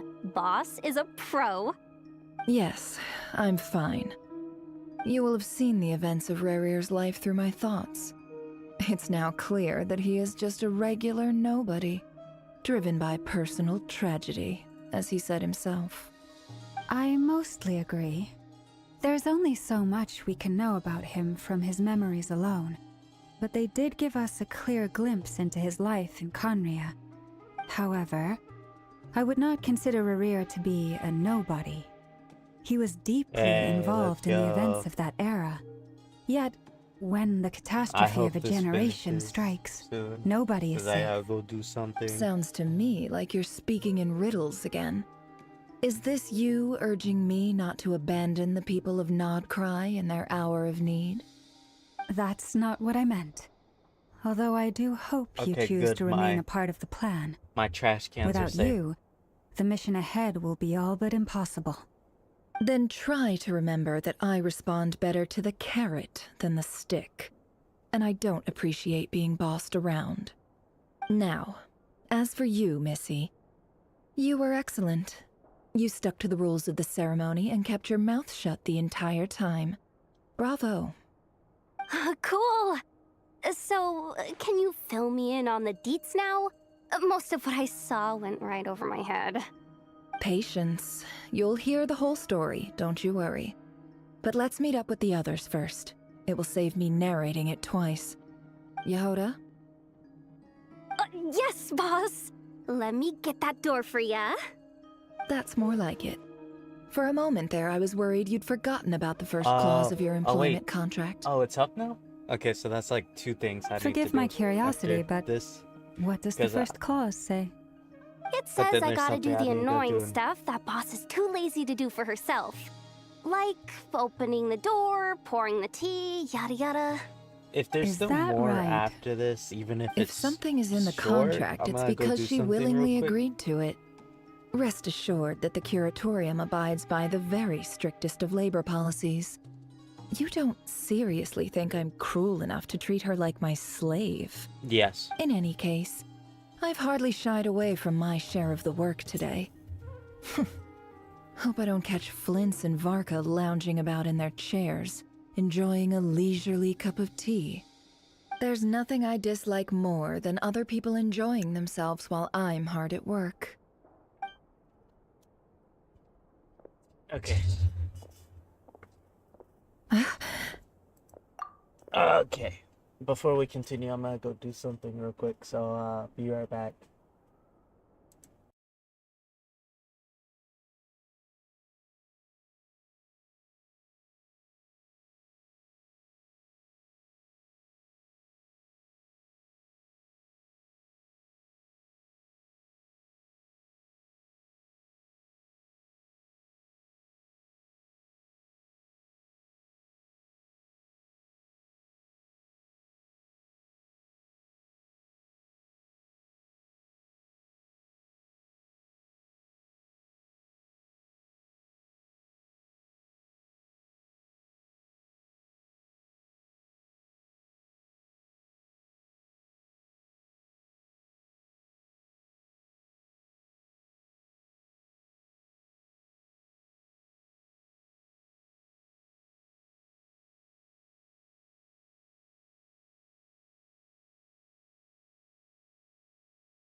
Okay, we're back. Sorry that took so long. Okay, what was happening while I was gone? Bro.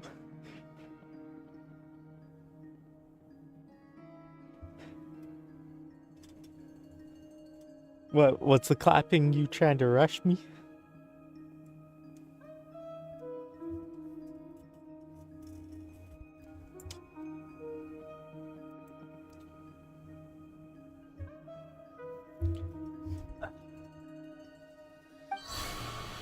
Oh, Okay. no. Are we still stuck?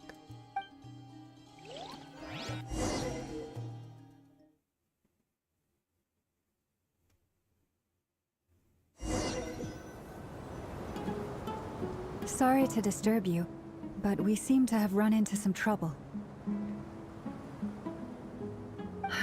Evidently so. Don't worry, I'm not about to leave you to fend for yourselves. I'm not that kind of boss. And it would go against the Curatorium's labor policy. Wait, do we work for her now?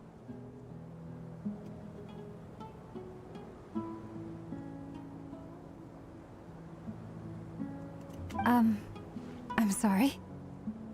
What did you hear me say? I wasn't talking about labor policy. Wait. How long have I been standing here? Not long. You just appeared by the door a moment ago.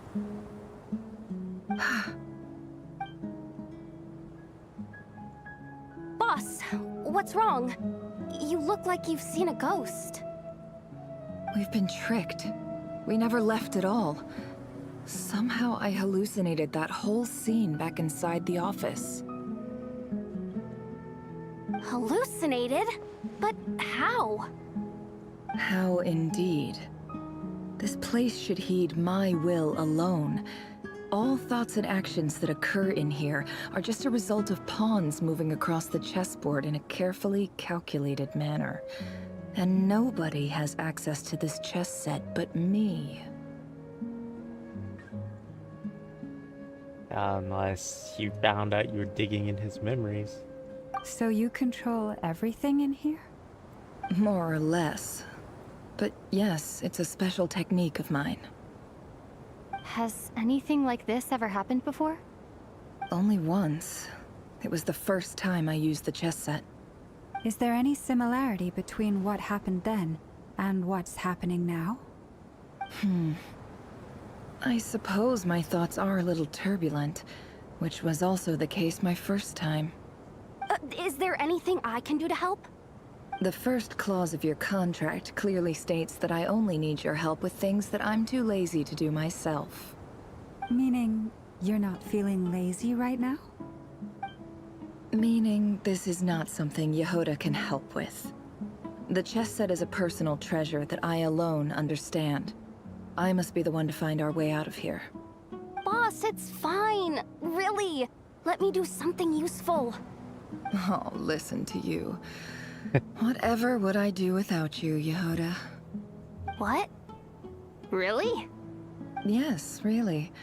Where would I ever find another employee as obedient and servile as you? God forbid anything ever happens to you. Oh, okay. Well, anyway, I was thinking of fetching some water. There's gotta be a source around here somewhere. I suggest everyone finds someplace comfortable to take a rest. We gotta conserve our energy.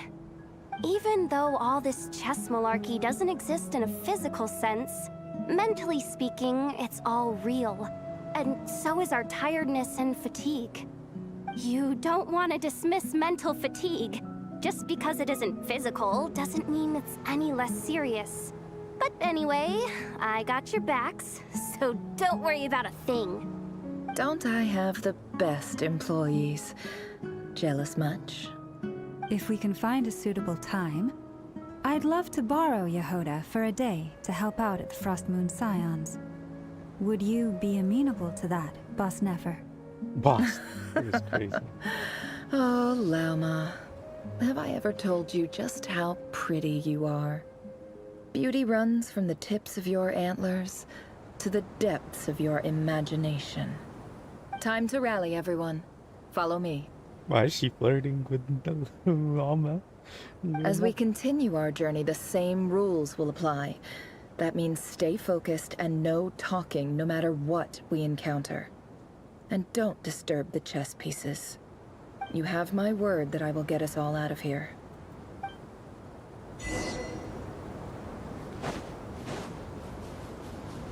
Yay.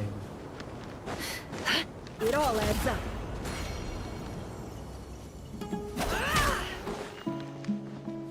This place looks familiar. That's not a good sign.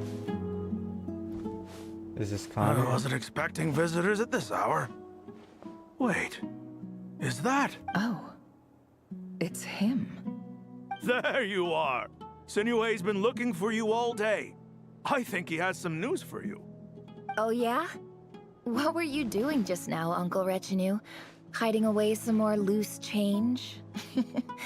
I know I saw some Mora. What do you mean loose change? Oh, come on, I'm too old for this. Just pretend you saw nothing.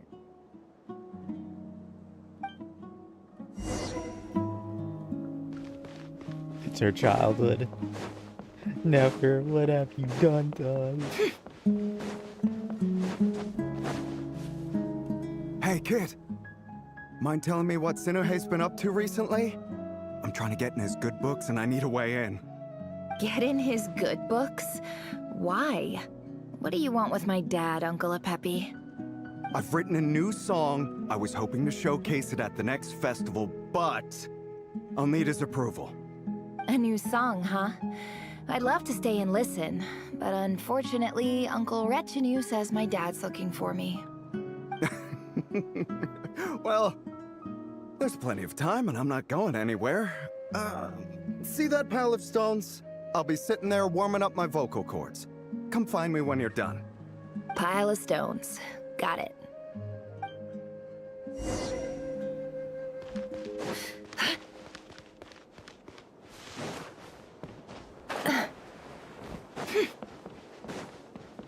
Hey, a minute. Wait, did it say she was from Sumeru? I think it did say she was from Sumeru. Hi, Dad. Uncle Retinue said you were looking for me. Ah, there's my little princess. If you'd gotten back just a little sooner, you could have shared the spoils of war with me. Spoils of war? Who were you fighting against, Dad? It was just a figure of speech. The aftermath of a sandstorm is no time to be waging war. I was talking about our war against thirst. I went out to fix our water supply problem, and now I'm back. Which means... We have a well again! That's right. I found a new one and brought back as much water as I could carry. It should last us for a good while. If it wasn't for these blasted sandstorms, our wells wouldn't be caving in. You wouldn't be spending all your time out searching for new water sources. As the chief of our tribe, I'm supposed to be leading us out of hardship and poverty, onto better things. You know how prosperous our ancestors were. I've told you all the stories. And look at us now, squeezed into these hovels. No one would choose this, if it wasn't for the endless wars over the years. But things are looking up. I started working with some folks from the academia a few months back. They gave me some contacts in return for my assistance in the desert. So you're the Academia's helper now? Special ambassador, they call it. Think of it as a partnership. It's nothing bad, okay? We've been isolated here in the desert for too long. Seeking opportunities elsewhere is the best thing for us, and the fastest way to progress. So, do you get anything good out of being a special ambassador? Of course. My luck's improving all the time. One day, I swear I'm gonna lead us out of this place. We'll find somewhere new. Somewhere better.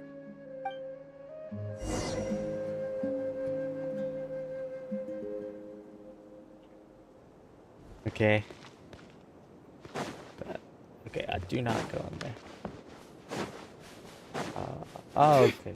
Keep going here.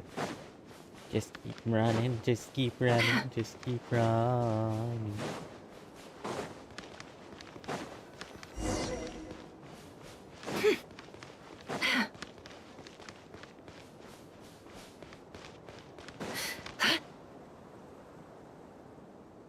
That's our well, and you know it. You stole from us. Well, you've gone from chief to thief, and now you have to face the consequences. Did you really think you could take our water without permission and get away with it? You're either brave, stupid, or both. And that Special Ambassador Act? Yeah, nice try. We spoke to the academia. They said it was all news to them. You're a liar and a cheat! Oh.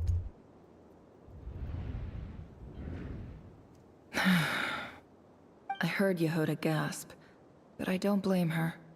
Most people are terrified by the sight of blood. Corpses strewn across the ground. The wounds are clearly from scimitars and daggers. The desert dwellers' weapons of choice. There's a handwritten note on the ground. Let's see what it says. Halil, this is Sinuhe, chief of the Shimti tribe. Surely you remember me.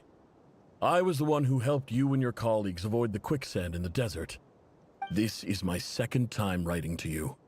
I assume my last letter must have gotten lost in the mail, as I didn't receive a reply. I hope this one makes it to you safely. I'm writing to you because I need some help. That sandstorm the other day completely blocked up our well, forcing me to look for another water source in Iab and Unut territory. It was a matter of survival. Praise the gods. The well of the Iab tribe was intact. It was my last resort. I drew what water I could and left, but not without being spotted. I fear they will retaliate. You told me to write to you if I ever needed help. You said you'd be my ally in the academia. I urgently need you to formally recognize my title of Special Ambassador and send some of your people to assist me for a few days. It's the only way I can convince them that this was the Academia's decision and prevent them from retaliating.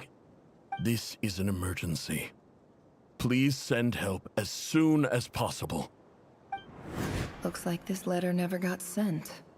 The writer died a grisly death, and the letter was trampled into the ground. It's badly defaced. Some parts are barely legible.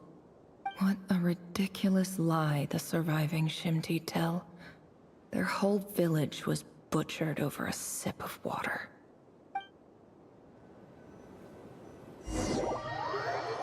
Okay, that's just sad.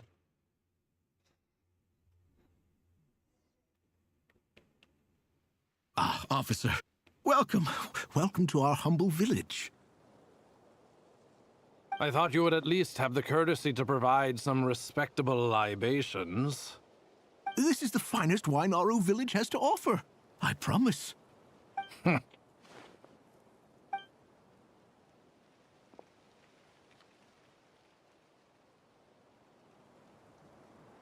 The Academia has agreed to reserve a single space for a candidate from your village. But I remain skeptical of this entire endeavor. I highly doubt anyone in this desert possesses serious academic potential. Please, have faith. If not in us, then in our God. The child we found shows great promise. I beg you, take her away from this place. Give her a chance. Don't let her talent go to waste. I don't recognize her. New arrival? She showed up here a few days ago and we took her in. She's a really bright kid. Please help. I'm begging you. So, where are you from? Nowhere special. Just a sand dune. What about the rest of your family? How many of you are there? Just the one. It's only you? Correct. So, no brothers, no sisters, no mother or father? Any who have slept on a bed of sand, I call my brothers and my sisters. Apart from that, I have no family. All right. get over here. Sign your name on the form.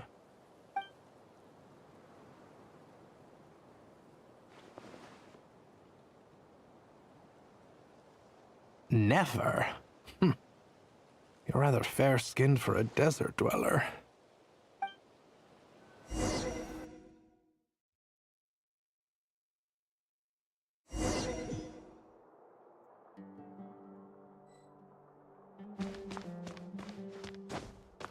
Normally they just give us the lore and the character thing.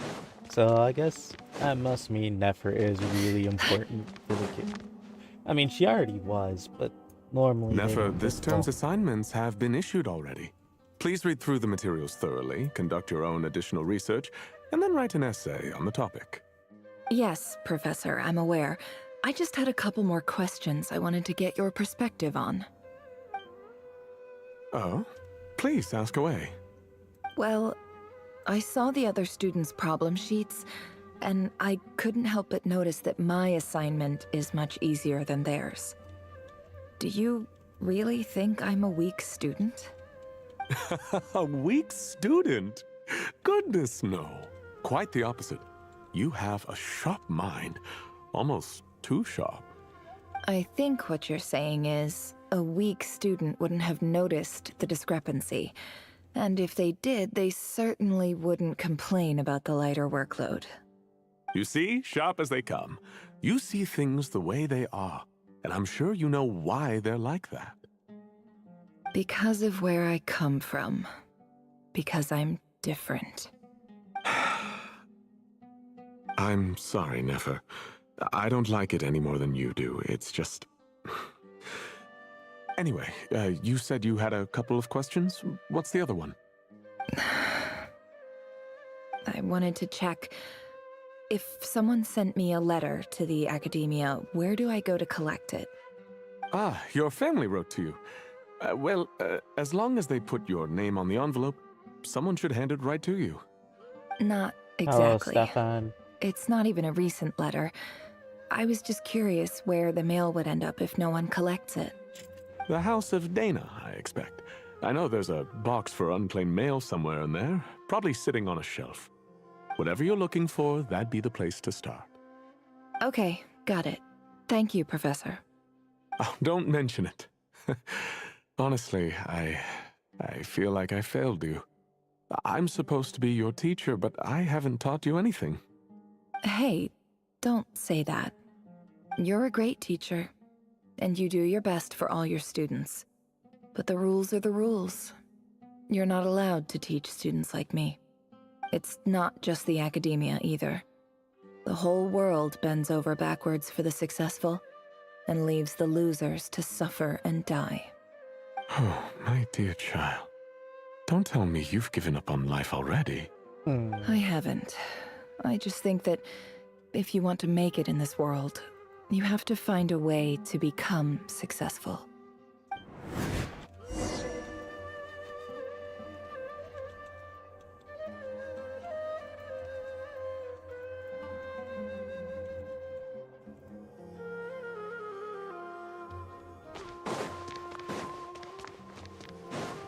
Yo, was it in this building? Or are we about to go to a different place? I'll be honest, I really like... Okay, so it is in this building? This must be it. A big cardboard box full of unclaimed mail. And probably some letters that ended up here by mistake, too. Let's take a look.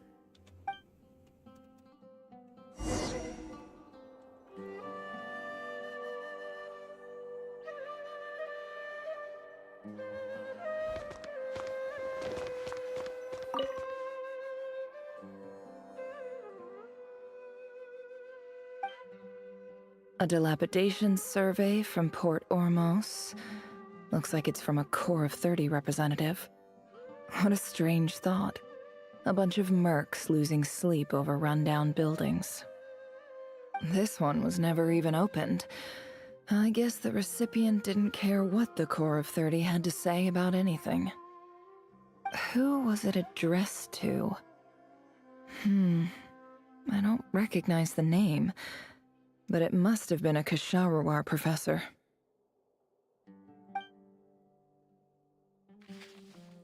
This one is addressed to the Immorta Sage. The title is Changes Observed in Satyavada Life Symptoms. Why do all these letters read like full-blown dissertations?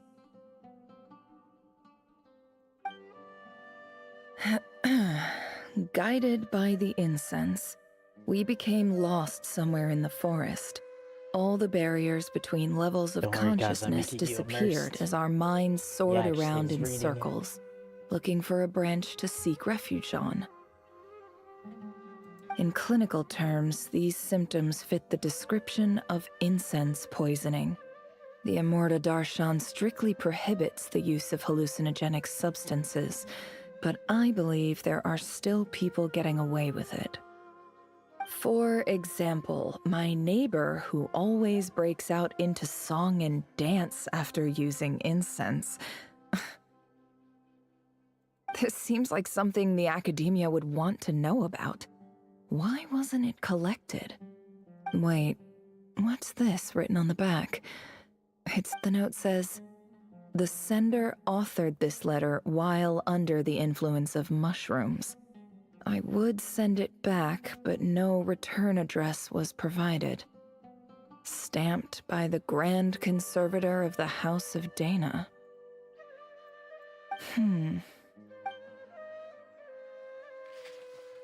This next one is addressed to Grand Sage Azar. A few words of protest regarding recent changes in Sumeru's educational policy. In recent years, the academia has taken on a small number of students from the desert region, as per the policy to this effect. However, it appears to me that these students have not, in fact, been provided with educational opportunities that are, in any meaningful sense, equal to those enjoyed by their peers. As well as receiving dumbed-down assignments and perfunctory tutoring, they do not even have full access to the Akasha system. Yeah, that's so funny because Education is the fundamental purpose of this institution, which should go without saying in a nation whose founding virtues are knowledge and wisdom. I ask you, is the lip service we pay to the policy of education for desert students truly the standard of pedagogy to which the academia aspires? As Grand Sage, policy decisions are your prerogative, but do not forget your roots. You and I were once students too, as was everyone else in this institution. I do hope you will give some serious attention to this matter. I encourage you to discuss issues like this with myself and others, and listen to some alternative opinions. Great letter. Shame it didn't get to where it needed to go. And the sender is... Huh? Sage Cyrus of Spontamod. Okay. I didn't realize anyone else even knew how bad students like me have it in this place. So this is where letters from the Sage of Spontamod end up? Nice one, Grand Sage. Really enlightened leadership. Whatever. This isn't what I came here for. Moving on. I'm not exactly holding out hope that a letter sent from the desert would even make it here. But if it did, where else would it end up if not in this box? Probably that. I can't believe how much discarded mail there is. Must have been years since someone last went through it all. And this is just one box. The whole House of Dana is boxes on shelves. I don't believe for 1 second that any human being has sat down and read through all the documents in this place. Who has that much free time on their hands? I guess you're about to have the free time. I assume it's this one letter, though. Wait, could this be it?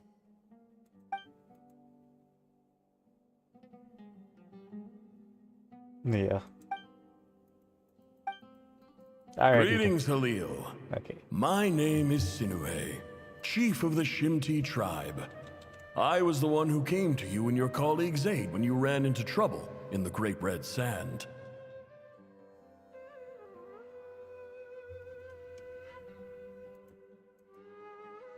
I don't know how well you remember it now, but I brought you to safety and gave you some water and other supplies. You seemed very pleased and told me your name. Excuse me. In my tribe, learning a person's true name is serious business, and I therefore see you all as friends. You were kind enough to leave your contact details, so we could stay in touch. The Shimti tribe lives a harsh, nomadic existence in the desert. You were sympathetic towards my plight, promising to make me a special ambassador of the Academia and help us find a way to make a better living. This brings me to my reason for writing. Our tribe has fallen on particularly hard times, and I would like to ask for your assistance. There was a terrible sandstorm a few days ago, which blocked up the well in our land. To ensure my people's survival, I had no choice but to venture into Iyab and Unut territory in search of an alternate water source. The Iyab and Unut are descended from the Thamudians, while we trace our ancestry to Tulatala. We worship the Lord of Flowers and have had relatively good relations with our fellow tribes up until now. I found a well belonging to the Iyab tribe. They declined to help us, but I really had no other option. So I took some water to keep me and my tribe alive. My actions are certain to incur their wrath. When we met, you assured me that you would be my ally in the Academia. I would like to take you up on that offer, because I really need your help. I wonder if you could send an Academia representative to meet with me. That aside, the last time you were here, you mentioned that the Academia had started accepting students from the desert, and I told you a little about my daughter, Nefer. We have next to no resources here in the desert, and my power and influence are limited. Would you consider enrolling my daughter at the Academia? She is a smart girl. I know she won't disappoint you. From the outset, the Academia never took you seriously. Those things they promised were just empty words. I doubt they even remember the name Sinue. And you were so emphatic that your luck had finally changed for the better. You swore you'd lead us to a better place one day. You spoke with such conviction, like you were the most powerful chief in the whole desert. You liar, and delivered on none of it. And who fell for it? Just me, by the looks of it. Despite your best efforts. Which makes you a pathetic liar. You weren't even any good at it. I think I'll take over from here. Let me show you how it's done. Oh.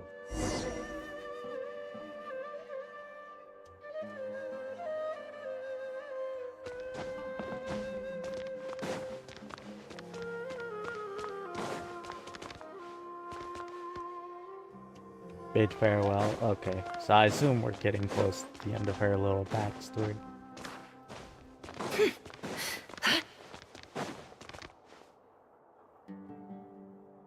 I just came to say goodbye.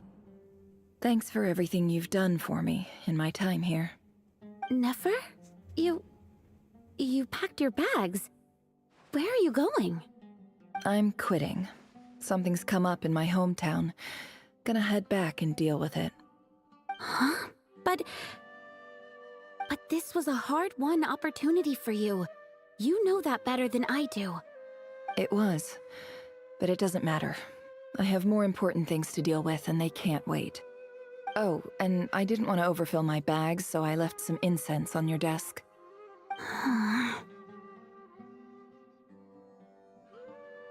What's wrong? I thought you liked incense. Although, I did read somewhere in the House of Dana that it has hallucinogenic effects.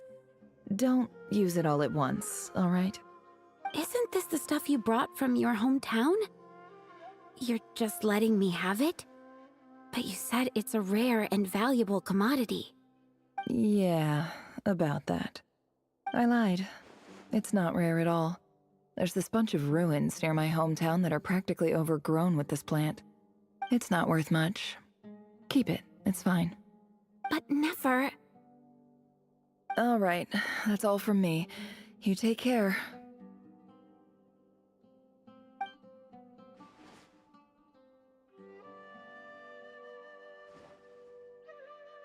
Don't forget me, okay? I mean, we're more than just classmates, right? We're friends. Yeah, I'll remember you. I lied again. That incense is worth a fortune, and it's a rare find even in those ruins. And as for remembering her, I have far too much to do when I get back. No time to reminisce. I'll be lucky if I even make it through this alive. But either way, I expect I'll forget you pretty quickly.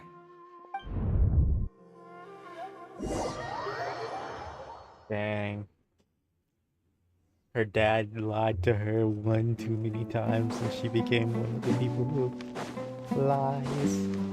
Lies. But hopefully, because I feel like this is way too much time wasting.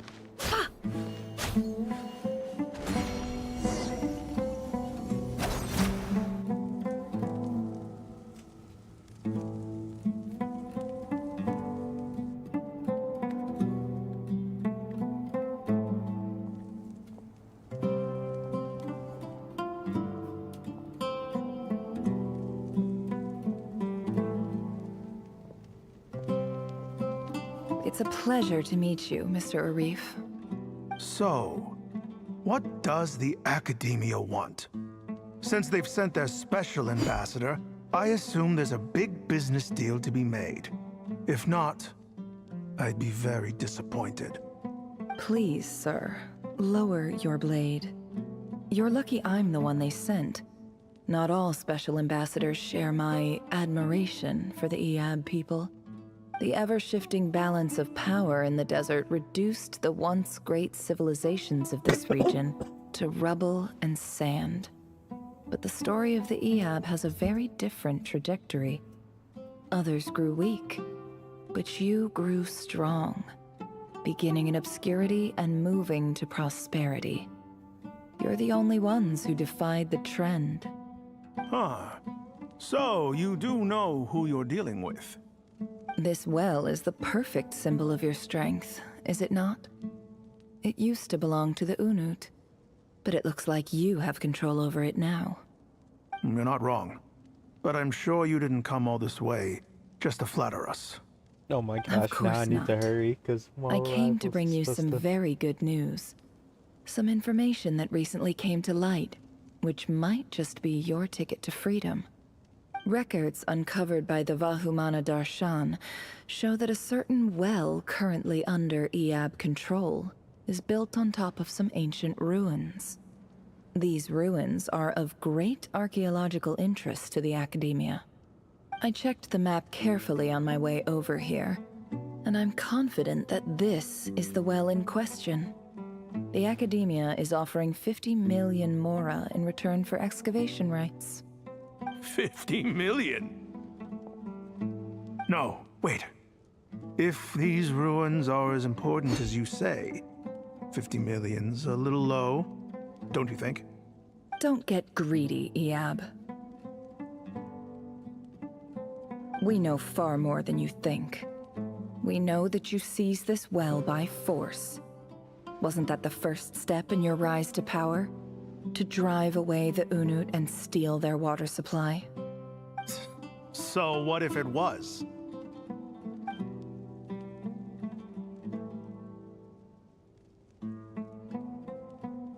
Don't worry.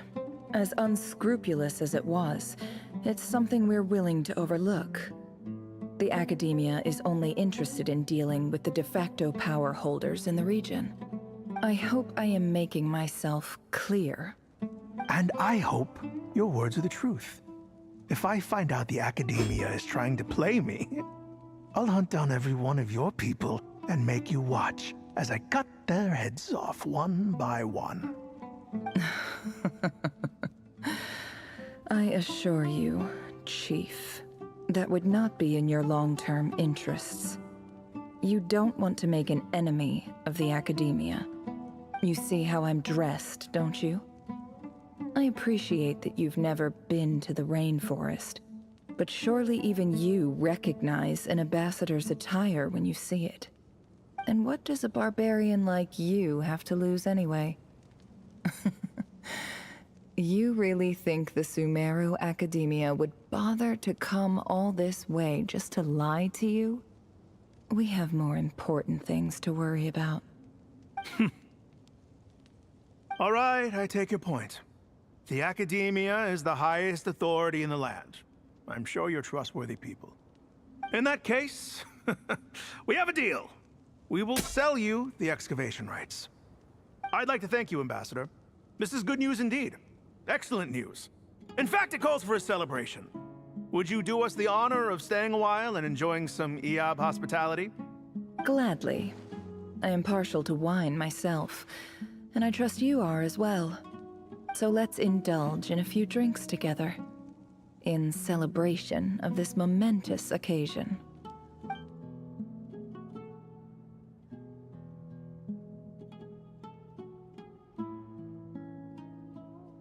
Okay. So. Chief! Chief, it's an emergency! It's the Unut.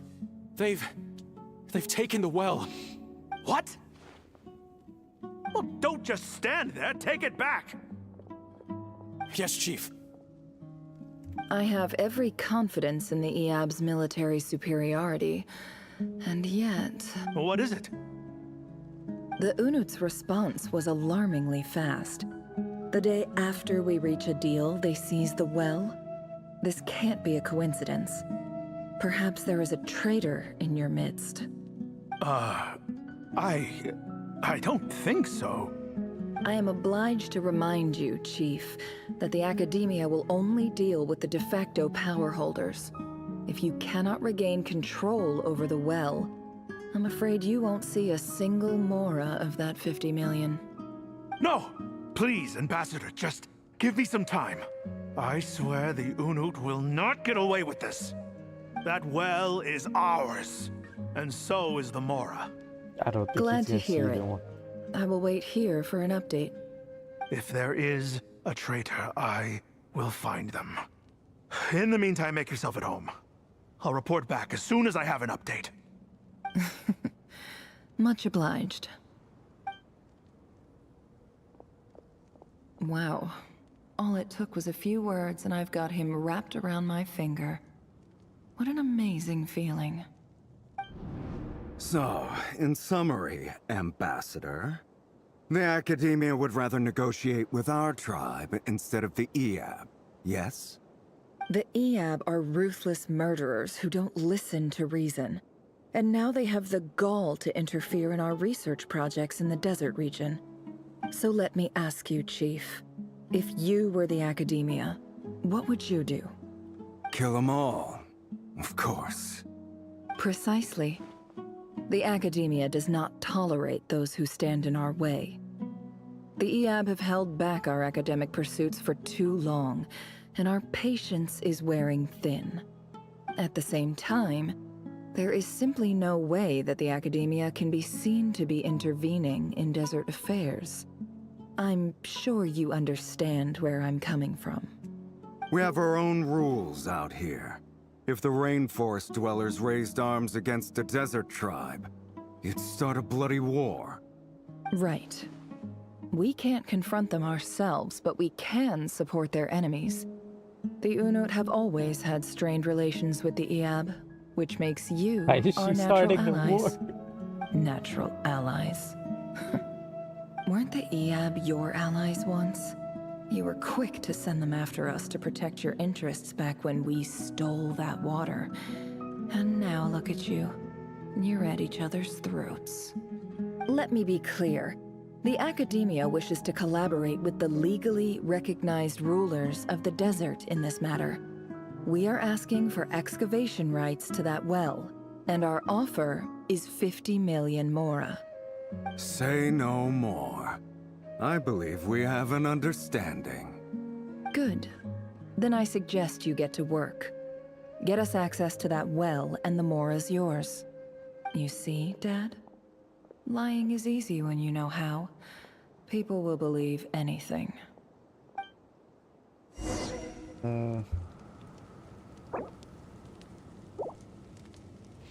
Well,